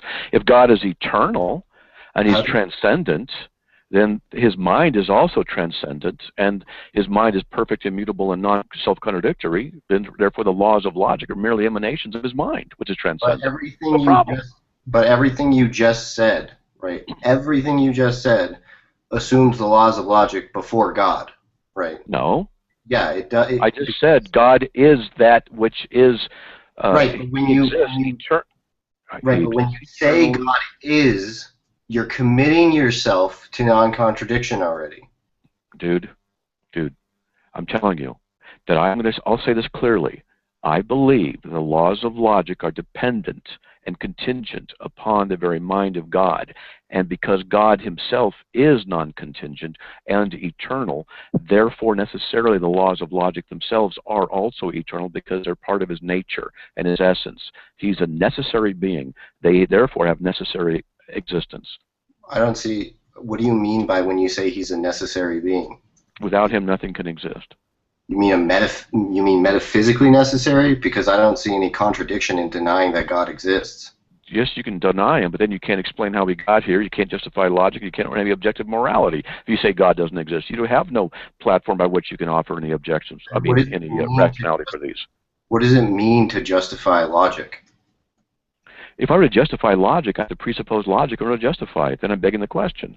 Right. So what does it mean to justify? But you said that you have a justification. Right. I have a justification that presupposes, to justify the laws of logic means, when I've talked about it, if you were listening earlier, the atheist perspective cannot provide a rational basis that can account for or provide the rational basis for the existence of the laws of logic, where a Christian one can. But that doesn't, you're just doing the same thing that you accuse the atheist of doing, right? How so? You're saying that you have some sort of foundation upon which logic rests, and then you use logic to defend that foundation. All you're doing is presupposing logic. I am presupposing logic. I did presuppose logic. I already told you I did. Right, I know, but that has nothing to do. If you presuppose logic and you're in the same boat as the atheist who presupposes logic, what is unique about your position? Okay. He presupposes logic, I presuppose logic. I ask him, how do you, from your worldview, provide an intellectual basis that can account for the existence of the laws of logic? How do you do that from your atheist perspective? But when you presuppose something, you're assuming it without argument, right? You're not giving an account. Wow. Okay, let's go over it again. Yes, I presuppose the laws of logic. We passed that? Yeah. Okay. Do you presuppose the laws of logic?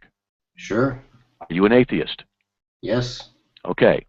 You have a worldview. I have a worldview. Our worldviews are in contradiction. Correct? I don't know. Really? You don't know if the God versus non-God position are contradictory. I know that those two positions are contradictory. I don't necessarily know what position you hold, especially if you're grounding all your presuppositions in logic, right? If you believe that logic exists and I believe, then we don't have a contradictory position insofar as that's concerned, right? Okay, let's try it again. So you're an atheist. I'm not an atheist. So we Okay. have certain assumptions that contradict each other because I believe God exists and you do not. You can't prove that God doesn't exist. You presuppose he doesn't exist, and I presuppose God exists, okay? I don't presuppose he doesn't exist. Yes, you do. You're an atheist.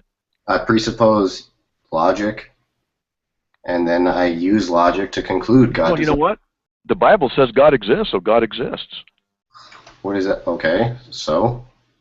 Okay, so there we go. I win. Right. Okay, next. Over. Yeah. What do you mean you win? I just presuppose it. I made a statement.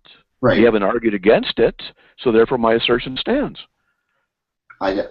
What kind of, that's such a strange argument because no one has argued against it. A position is true. I'm talking to you, not no one. You. Right, but you said because I have not argued against your position is automatically correct. You haven't defeated it, have you? Defeat it. Defeat that. Okay, so you're saying that you assume that God is the case from the outset. The Bible says God exists, so therefore God exists. Yeah, that's just a circular argument, right? So it's not a valid argument? It's logically valid, but I think it's not sound. Well, it's not sound, so it's not true. Right, yeah. I don't think the premise that God exists because the Bible says that God exists is true. I mean, the Bible says that God exists, sure, but the only thing... I believe that is the case, though. The Bible says God exists, so I do believe that God exists because the Bible is the Word of God. Therefore, when it says is true. Right, that's just not a very persuasive argument. I mean, I say God doesn't exist, therefore God doesn't exist because I said so, right? Like, okay. So what? So do you argue from what you believe or what you don't believe? I argue from what I believe. Okay, so you're arguing against my arguments here. You're saying my arguments aren't sound and true. You believe in the validity of logic, and you also assume the position that right. God does not exist. Otherwise, you would not be arguing against my position that God exists. It seems, okay, there's a few things that you do in your argument, right? Your argument is that you believe what the Bible says is true, right? It was a test to show you. You right. do believe that God does not exist because you argue from that perspective. You argue from what you do believe, not what you don't believe. You are an atheist. And you affirm God does not exist. That's why you argue against him. I believe that God does not exist. Right. Yeah, that's right. That's correct. Okay, we've established that. Now, from your perspective, how do you account for the universality of the laws of logic? I just assumed the laws of logic. Okay, I know you did. How do you account for them? What does it mean to account for them? Provide a rational reason why they occur in your worldview. I take them as being logically necessary. So they're logically necessary. Can they occur without a mind? What, can the laws of logic occur without a mind? Yeah, yes. I would be of the persuasion of being a Platonist about logic, right? I would say so. Laws of logic are abstractions, and they occur without a mind. Yeah. So you have things that are of the mind, which is what an abstraction is, that don't require a mind. An abstract object is not of a mind. An abstract object is an object that has properties, but they're non-spatial, non-temporal properties. Like what? Like the property of three-sidedness or the property of primeness. So like the number 7 is prime, right? That means in all possible worlds that the number 7 will be prime, irrespective of whether or not there are minds that can think about it, right? And how do you justify primeness?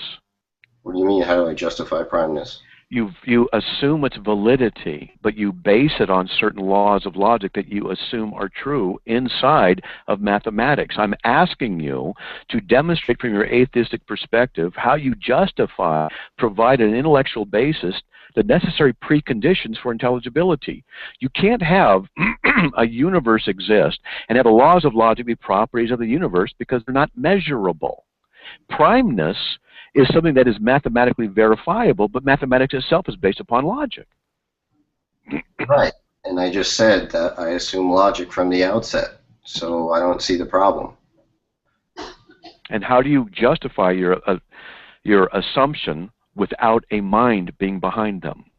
An assumption isn't justified. That doesn't mean it. You don't justify it. Yes, so it's arbitrary. It's not justified. Now it's arbitrary. I wouldn't say it's arbitrary. I would say it's not justified. If it's not justified, it's arbitrary. It's not arbitrary, right? I'm not choosing. I would say that it's incumbent upon all minds to suppose the laws of logic. If it's not based on reason and an intellectual justification of why you hold a position, then it's arbitrary. You're telling me your position is arbitrary. I'm arguing with the guy who's just arbitrary. You're a contrarian arbitrarian. I don't know what you're talking about, right? Because it's not arbitrary. It's not something I can't just choose not to believe in logic if I believe in logic, right? Well, people do. No, they don't. Kids do. No. A lot of adults I've encountered choose to not be logical. What do you mean when you say not be logical? What do I mean when I say not be logical? Well, I mean they're not logical. I can, for example, right, I can say square circles exist, but that's just devoid of content, right? It's not logical. What do you mean by void of content? I mean, it doesn't mean anything. There's no semantic content there. What do you mean by it doesn't mean anything? I'm just curious. I mean, you can't, there's no possible world in which there are square circles. There's no sort of observation. There's nothing that you can sort of look at that would be indicative of square circularity. What do you mean by that? I'm not sure I'm understanding what you're saying. You don't understand what it means not to mean anything?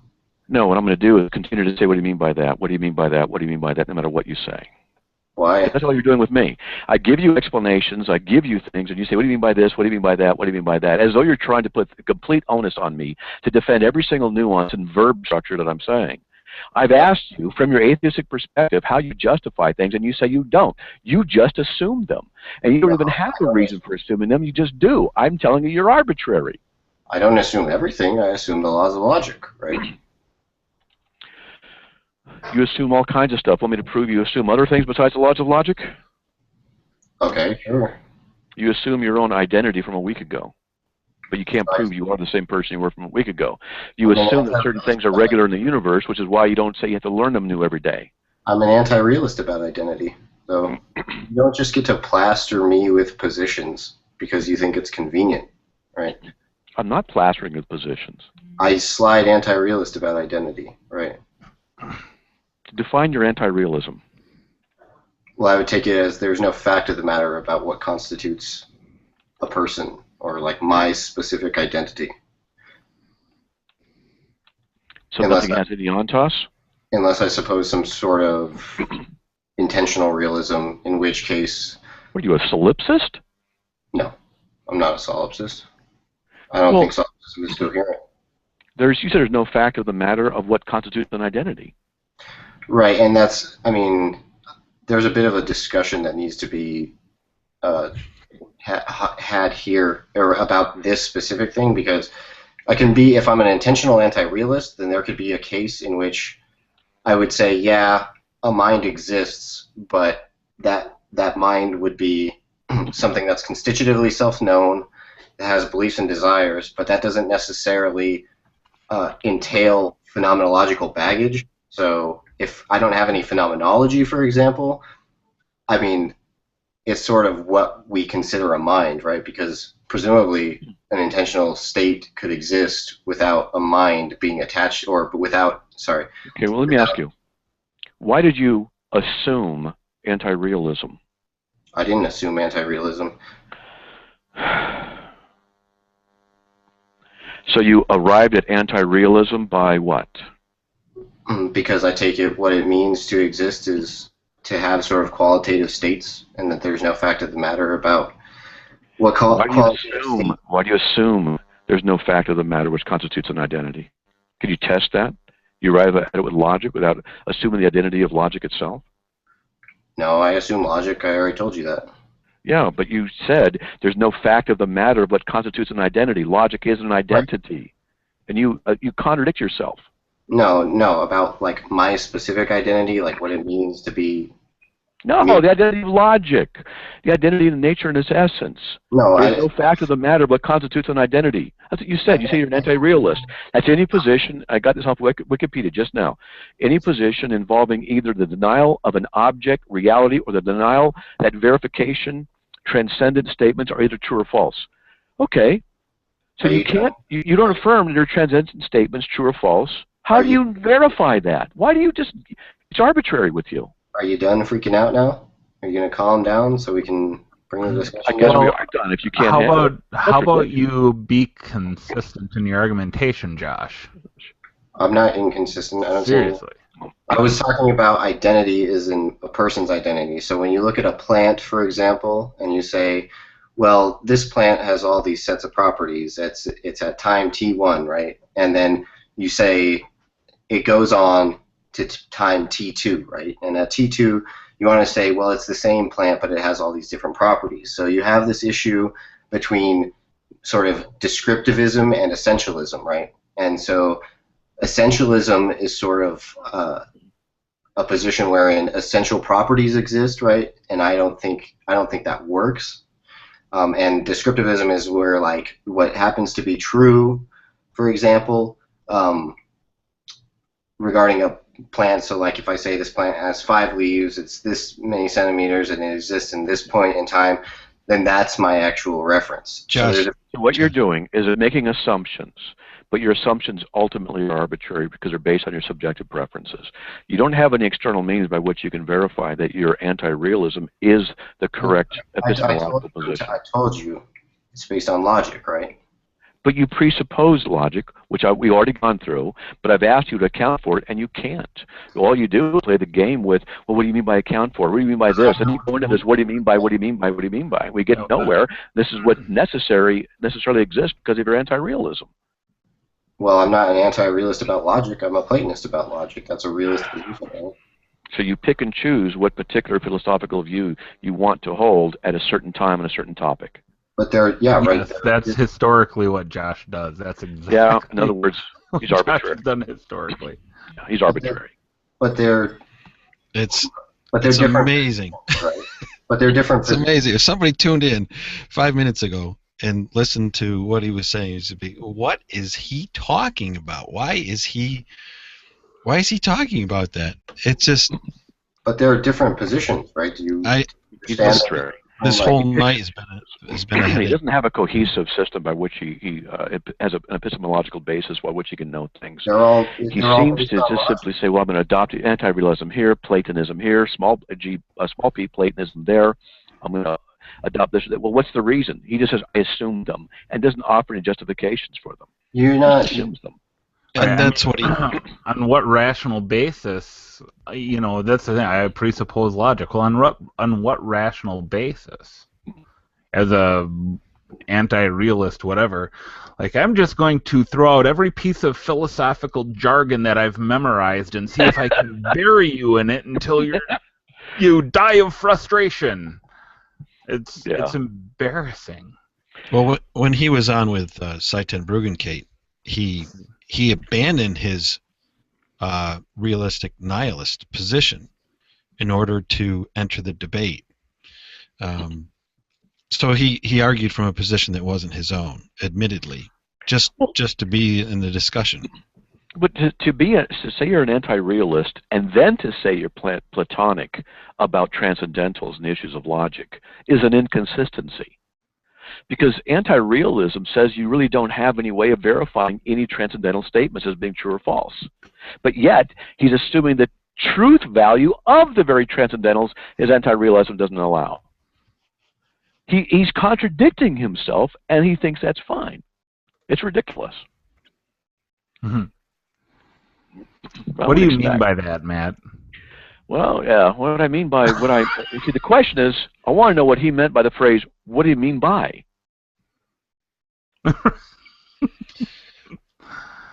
Explain what you mean by the phrase. What do you mean by? I want to know what that phrase means, and then we can get down to the bottom of it. I think Yeah. it can be an effective debate tool when you're reeling slightly to start asking people to define everything. Yeah. Some people enter debate that way, and then anyway, Matt Yester has joined the conversation. Oh, not him. What's up, John? Hey, Matt, how you doing, buddy? Doing pretty good. How you guys? Doing all right. Just battling the atheist, typically. Big headache talking about logic all night long. Yeah, they brought it up. Well, Yes, and they that's the Romans 1:22, professing to be wise, they became fools. Yeah.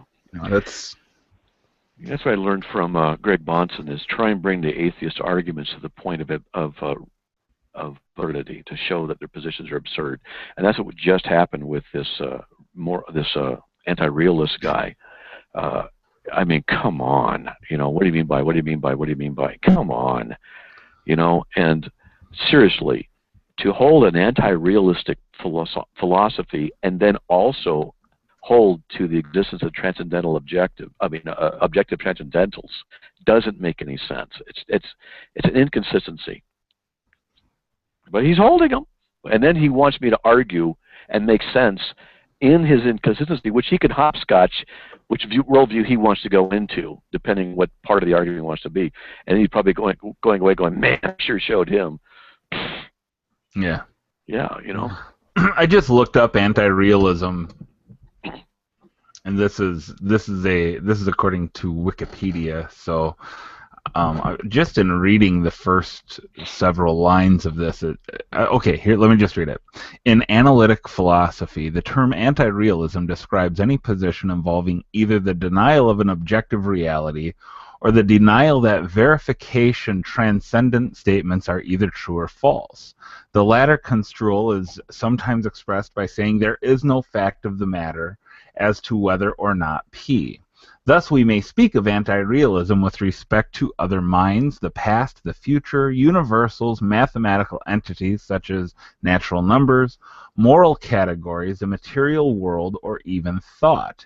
The two construals are clearly distinct but often confused. For example, an anti-realist who denies that other minds exist, i.e. a solipsist, is quite different from an anti-realist who claims that there is no fact of the matter as to whether or not there are unobservable other minds, i.e. logical behaviorist.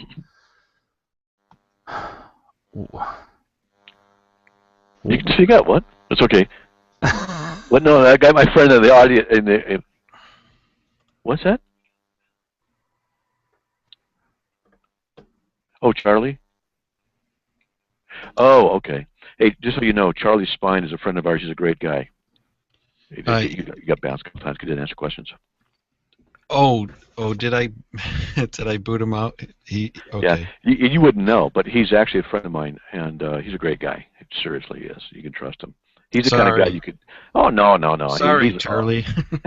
Why you booted somebody? Why did you boot him? Well, if they don't have a question, I get rid of them. Oh. Yeah, he just wanted to listen, but they've done that on the other link too. But no big deal. On YouTube. No, he's a great guy. He's a great guy. Seriously. Now I got to learn how to pronounce solipsist. I want to say solipsist. It's solipsist? Oh, it is. You got the wrong emphasis on the wrong syllable. Solipsist. It just looks like a solipsist to me. It just makes more sense, but a solipsist. All right. So an anti-realist isn't necessarily a solipsist, but they do. It says right here that there is no fact of the matter as to whether or not P. Right. And how could you argue logic? How could you argue anything? Right. I mean, just go to your padded cell, drink your water, and, whatever. Well, see what my notes are. I've been developing oh, that's not here. I've been developing a series of notes on philosophical terms and stuff used by atheists. And let's see if I have my anti-realism is not analyzed yet, so I got to go in and do that. We should see if Jason Peterson is available. We should. He knows that stuff. Yeah. Yeah, he does. We're gonna wrap I'm up. learning it. We're gonna wrap up the live portion of the hangout. All right. We are talking to some folks about joining us on a special hangout with Matt Slick.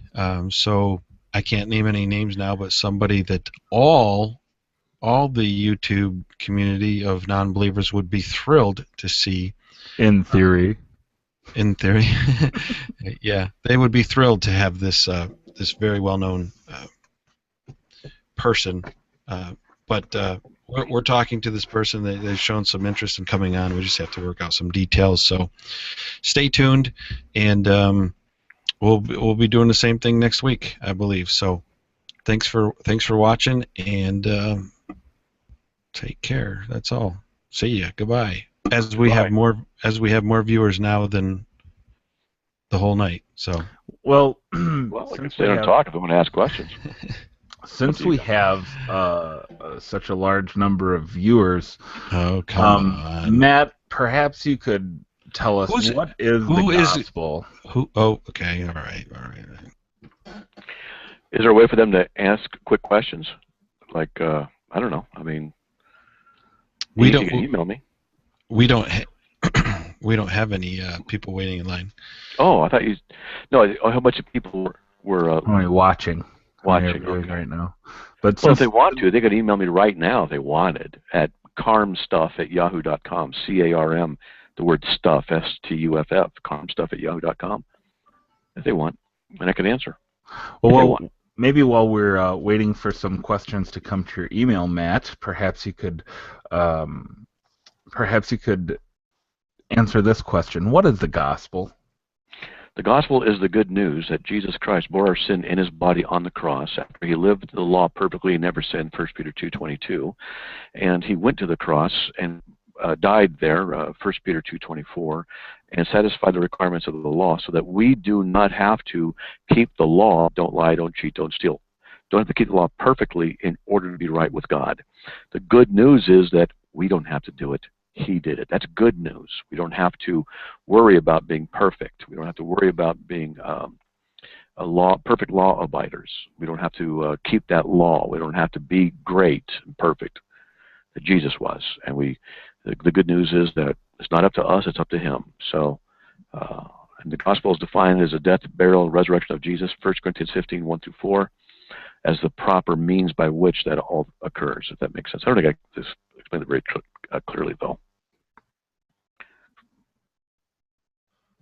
You guys there? Yeah. Mm-hmm.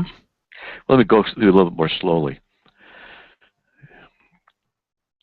God exists, and he has a character. He has an essence, and he speaks out of the abundance of his own heart. This is what Jesus says occurs in Matthew 12:34. Out of the abundance of the heart, the mouth speaks.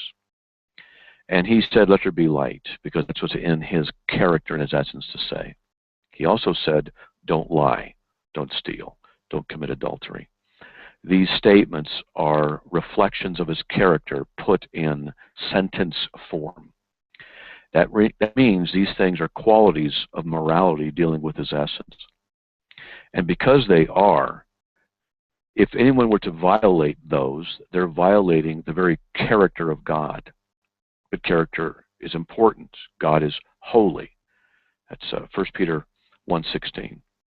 And so those who would lie are violating the character of God. They are essentially standing in opposition to him as the standard of perfection and holiness. What they're doing is defying him as being the standard of what is true, what is good, what is right, what is proper, because it's defined by his very essence. So since that's the case, when he says do not lie, he's not making a suggestion. He's giving us a law. It's not a suggestion, because if he said don't lie and we lie, he goes, well, okay, no big deal. Then he's approving of that which is contrary to his own nature and his own essence. He can't do that. So the law, by necessity, has to have a consequence. And there is no law that is a law without a consequence. When we break the law of God, we suffer that consequence of separation from God, Isaiah 59:2, and the wages of sin is death, Romans 6:23, and Genesis 2:17, or is it 2:16? I think it was 17. God said to Adam and Eve, when you eat this tree, eat of the fruit of the knowledge of true and evil, the day you eat of it, you will die. That death occurred, but it's a spiritual separation. With that knowledge, with that law as a consequence, this is by definition what is necessary. So we've all broken the law of God. We've all then obtained a penalty due to breaking that law. We ought to be punished according to the value of the law. And so some people will object and say, but that doesn't make sense to say that a finite law breaking, I lied once, gets me an eternal damnation. It's not the quantity of the law breaking, it's whose law you've broken. So I give an illustration. I say, I walk up to my neighbor, I slap him in the face. He might take a swing at me, he might just step back and say, what was that for? If I were to slap the President of the United States in the face, that's a felony, and I go to jail. The exact same act gets a different consequence, and the reason is because of who it is against. When we go up the authority chain to the infinite God, when you slap him in the face, the consequence is infinite, because he's infinite. And that's why sin has such an infinite consequence. Sin is breaking the law of God, 1 John 3:4. We've all broken the law of God, therefore we've sinned. We are all, therefore, under the righteous judgment of God. If you were to ignore that judgment, well, then you've got Allah in Islam, because that's what Allah does. He just ignores it. He ignores the law, ignores his own righteousness, but we won't get into that. The God of Christianity, however, is holy. He cannot ignore that law. He cannot ignore his own righteousness. So the consequence is eternal separation from him, damnation.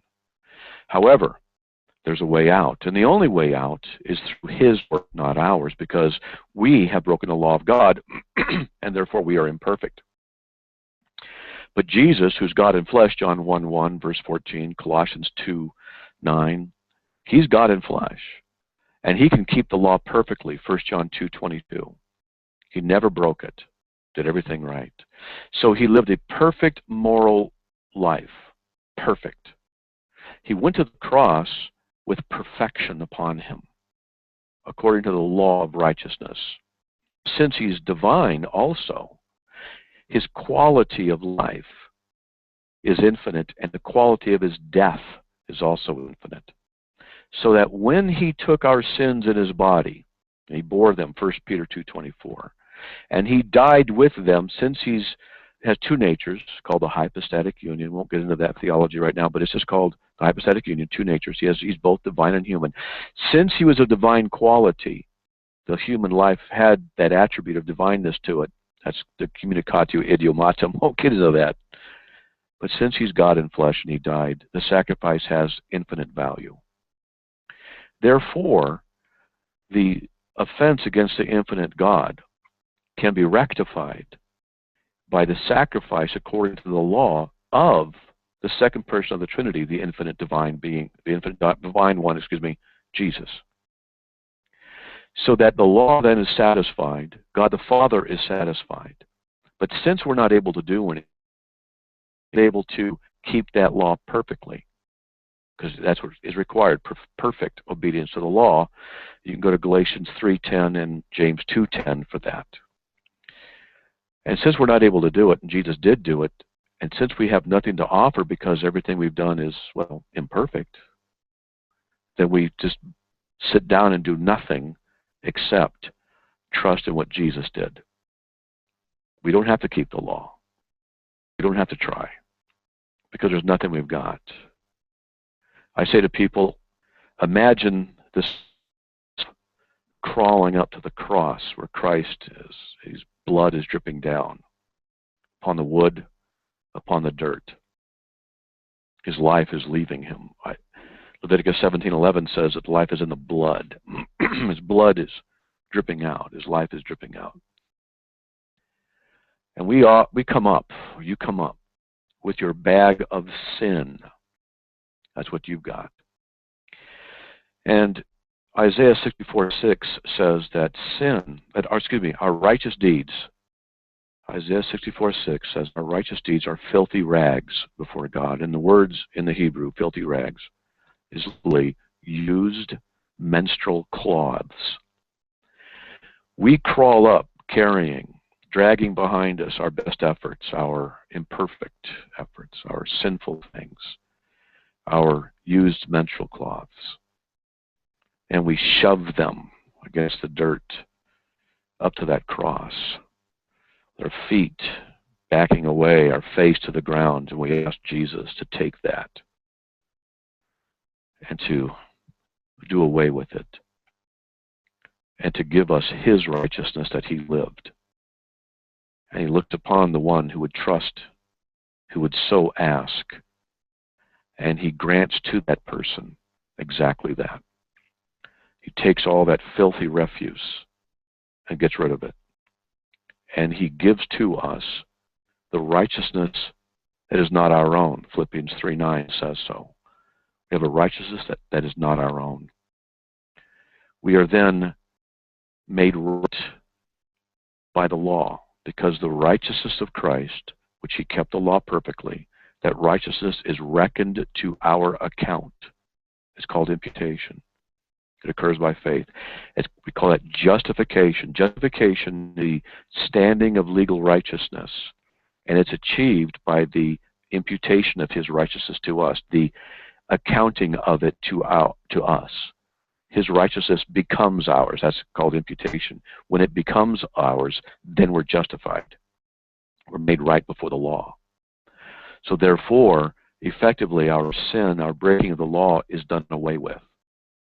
And we have a righteousness that belongs to Christ, but he gives it to us. Because all we've got left is our faith, to trust in him and what he's done. Which is why Romans 5:1 says, having therefore been justified by faith. Because that's all we've got left. It's all we got. And faith is only as good as who you put it in. So when you put it in Christ, God in flesh, who died on the cross, who rose from the dead, then your faith is strong. If you put your faith in something false, you can have all the faith in the world, but it's useless. This is why it's important to know who Christ is, as well as what he's done. So faith in the true and living God, in the person of Christ, what he's done on the cross. By faith you receive it. You're trusting in what he did. You're trusting that what he did can save you from that judgment of God the Father, and thereby be justified before him, according to what Christ says. And that's the good news. That's the gospel. That we don't have to do the law. We don't have to be perfect, because we can't be. But that Jesus did it for us. And that by receiving that gift, by receiving that, John 1:12, we can be made righteous. As Romans 4:5 says, but the one who does not work but believes, his faith is reckoned as righteousness. We believe in Christ. We trust in Christ. We're made right. We escape eternal judgment. We go be with the Lord God forever. That's the gospel. Amen. Thank you. That was amazing. The gospel never gets old to me. That hearing that message, it's just something that I can listen to over and over again. So, thank you for that. Yeah, I love that gospel message, because that's the only place I have any hope. Amen. That's it. All him and none of me. Amen. I have to go and put my son to bed, but we have another guest, our friend Adam Rev Hillman Hawk. So I've put him into the podcast or into the broadcast here, and you just have to unmute your mic, Adam, and you can go ahead. And I'm gonna step out for a second. How are we doing today? Doing all right, Adam. How are you? Not bad. I saw your Facebook post where someone came in and started grilling you for being a Calvinist with all the atheists. Was that you? Oh, I get grilled for being a Calvinist all the time. We got an email, incidentally, I can answer, but yeah, I get slammed for being a Calvinist. Yeah, I'm a hardcore, rabid Calvinist. Yeah, I've just started following you on Facebook there, so. Yeah. Yeah, there's a lot of people who say I'm not a Christian, say I'm not saved because I'm a Calvinist. They don't understand Christian theology when they say that. But yeah, I believe in the 5 points and blah, blah, blah. I defend it if needed, and people ask me, I will. But I don't, I go to a non-Calvinist church, Calvary Chapel. So it's like, whatever.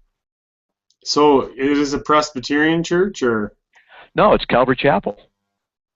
Oh, so it's, what is that? I don't know. I'm from Canada. We don't have a whole lot of chapels up here. It's just a non-denominational church. They do not affirm all the 5 points of Calvinism like I do. And I don't push it. I don't worry about it. I didn't even know my wife was a Calvinist until about 7 years ago. We've been married almost 28 years. It just wasn't an issue. I just, I go, hey, are you a Calvinist? She goes, of course I am. When that happened? I don't know, just a while back. Oh, okay. Well, Calvin, like I know in Canada it's got a tainted word in the churches around here, so I've changed it to either Doctrines of Grace, right, or I call myself Augustinian. Augustinians. Yeah, I just say Reformed, or I hold to the Doctrines of Grace, and if you don't, you're a slime dog. That's what it's just. But yeah, I did a video on limited atonement, and just recently on YouTube, and it's kind of my conviction. If you believe in unlimited atonement, it must lead to universal salvation. Absolutely, you were absolutely correct. That's what my video brought out. But everyone just kept saying, "Well, I can't really repeat what they said. I don't remember." But no one dealt with that issue that I brought out. That if Jesus bears the atonement, is Jesus bears the wrath of God. That's what propitiation means. Right. 1 John 2. 3:25, 1 John 2:2, 1 John 4:9 and 10, and Jesus bears the curse, Galatians 3:13, and that's what he does. He bears the wrath of God so we can have peace with God. And no one seemed to want to engage that with me. Well, here's a verse that's really useful in limited atonement. Let's see if I can remember it. 1 Samuel 3:14, I think it is. And therefore I have sworn to the house of Eli that the iniquity of Eli's house shall not be atoned for by sacrifice or offering forever. So Jesus could not have borne the sin of Eli's house, because God says, He swore to the house of Eli that the iniquity of Eli's house shall not be atoned for by sacrifice or offering forever. And also Colossians 2:14. Hey, let me answer some questions really fast. People who emailed me. It will only take about a minute total. Jesus is a direct descendant of Jeconiah, a cursed line. How does he qualify to be the Messiah? The curse was passed down through the father. It was through Joseph. And so Joseph adopted Jesus. And so the legal aspect through the line of Jeconiah could pass down, but it was not the biological curse that carried down, and that stopped because it was the biological line is through Mary, the legal line is through Jeconiah. The curse was through Jeconiah, that none of his descendants, but Jesus is not a literal descendant of Jeconiah in that sense, but he is one by legal adoption and not by biological descent, because it comes into the biological issue comes into Mary. And are there multiple archangels or just one? There's Gabriel is supposed to be an archangel, along with Daniel and I believe Lucifer. I think there's 3 if I remember correctly. Okay, back to you, Adam.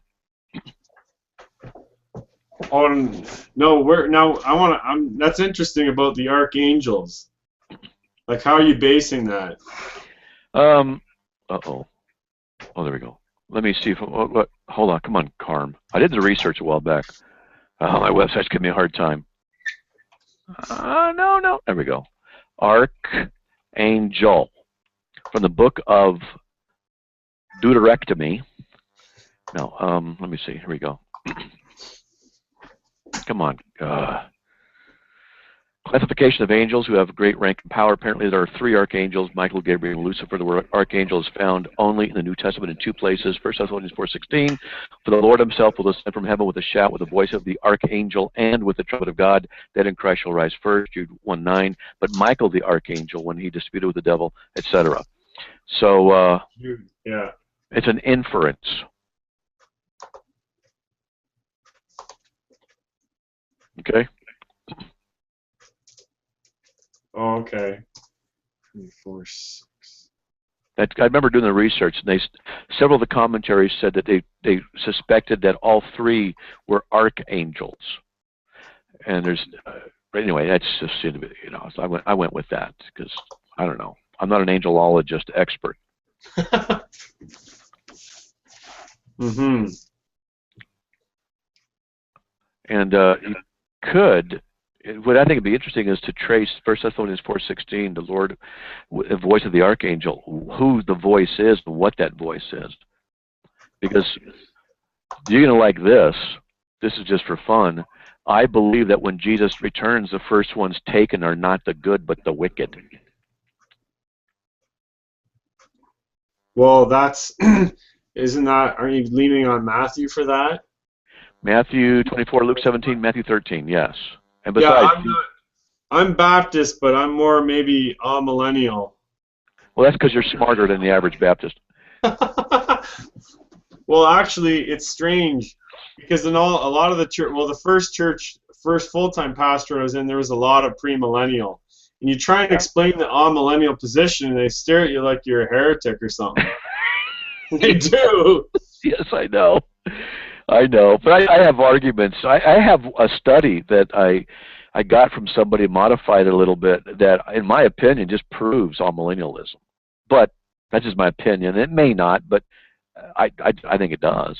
But we could talk about it sometime. I could do a teaching on here, and have people go through. I could work up slides and put the slides up and say, here, look here, look there, whatever. But well, I think the passage that did it for me was the Matthew, because it equates the end of time with Noah. And right. in Noah, who was taken? The wicked. Well, and Noah's left behind. And of course, people are talking a lot about this because of the new movie out, Nicolas Cage and Left Behind. But I know, I got to watch that. I heard it was bad. The Toronto Star, which is a big paper in Toronto, said, "Score this one up for Satan." That was its review. Yeah, we'll see. But look at Matthew 13:13. Allow both to grow together till the harvest. You do a search when the harvest occurs. Wait, I'll say to the reapers, first to gather up the tares and bind them in bundles to burn them up, but gather the wheat in my barn. First one's gathered by Jesus' own declaration in Matthew 13:30 is the tares. Mm-hmm. So I believe the first ones gathered are the tares. Mm-hmm. Is no one else here? I'm Bible here. Thumping Wingnut and Matt Yester are gone. Listening. Oh, you're here. Okay. I'm here, but I need to end the broadcast because I've got to go to bed. So you guys can continue off air, but for everyone else, you've been listening to Matt Slick from carm.org and the BibleThumpingWingNut.com YouTube channel. Thanks everyone for listening. We'll be doing this next week, same time, same place. Take care. All right, sounds good.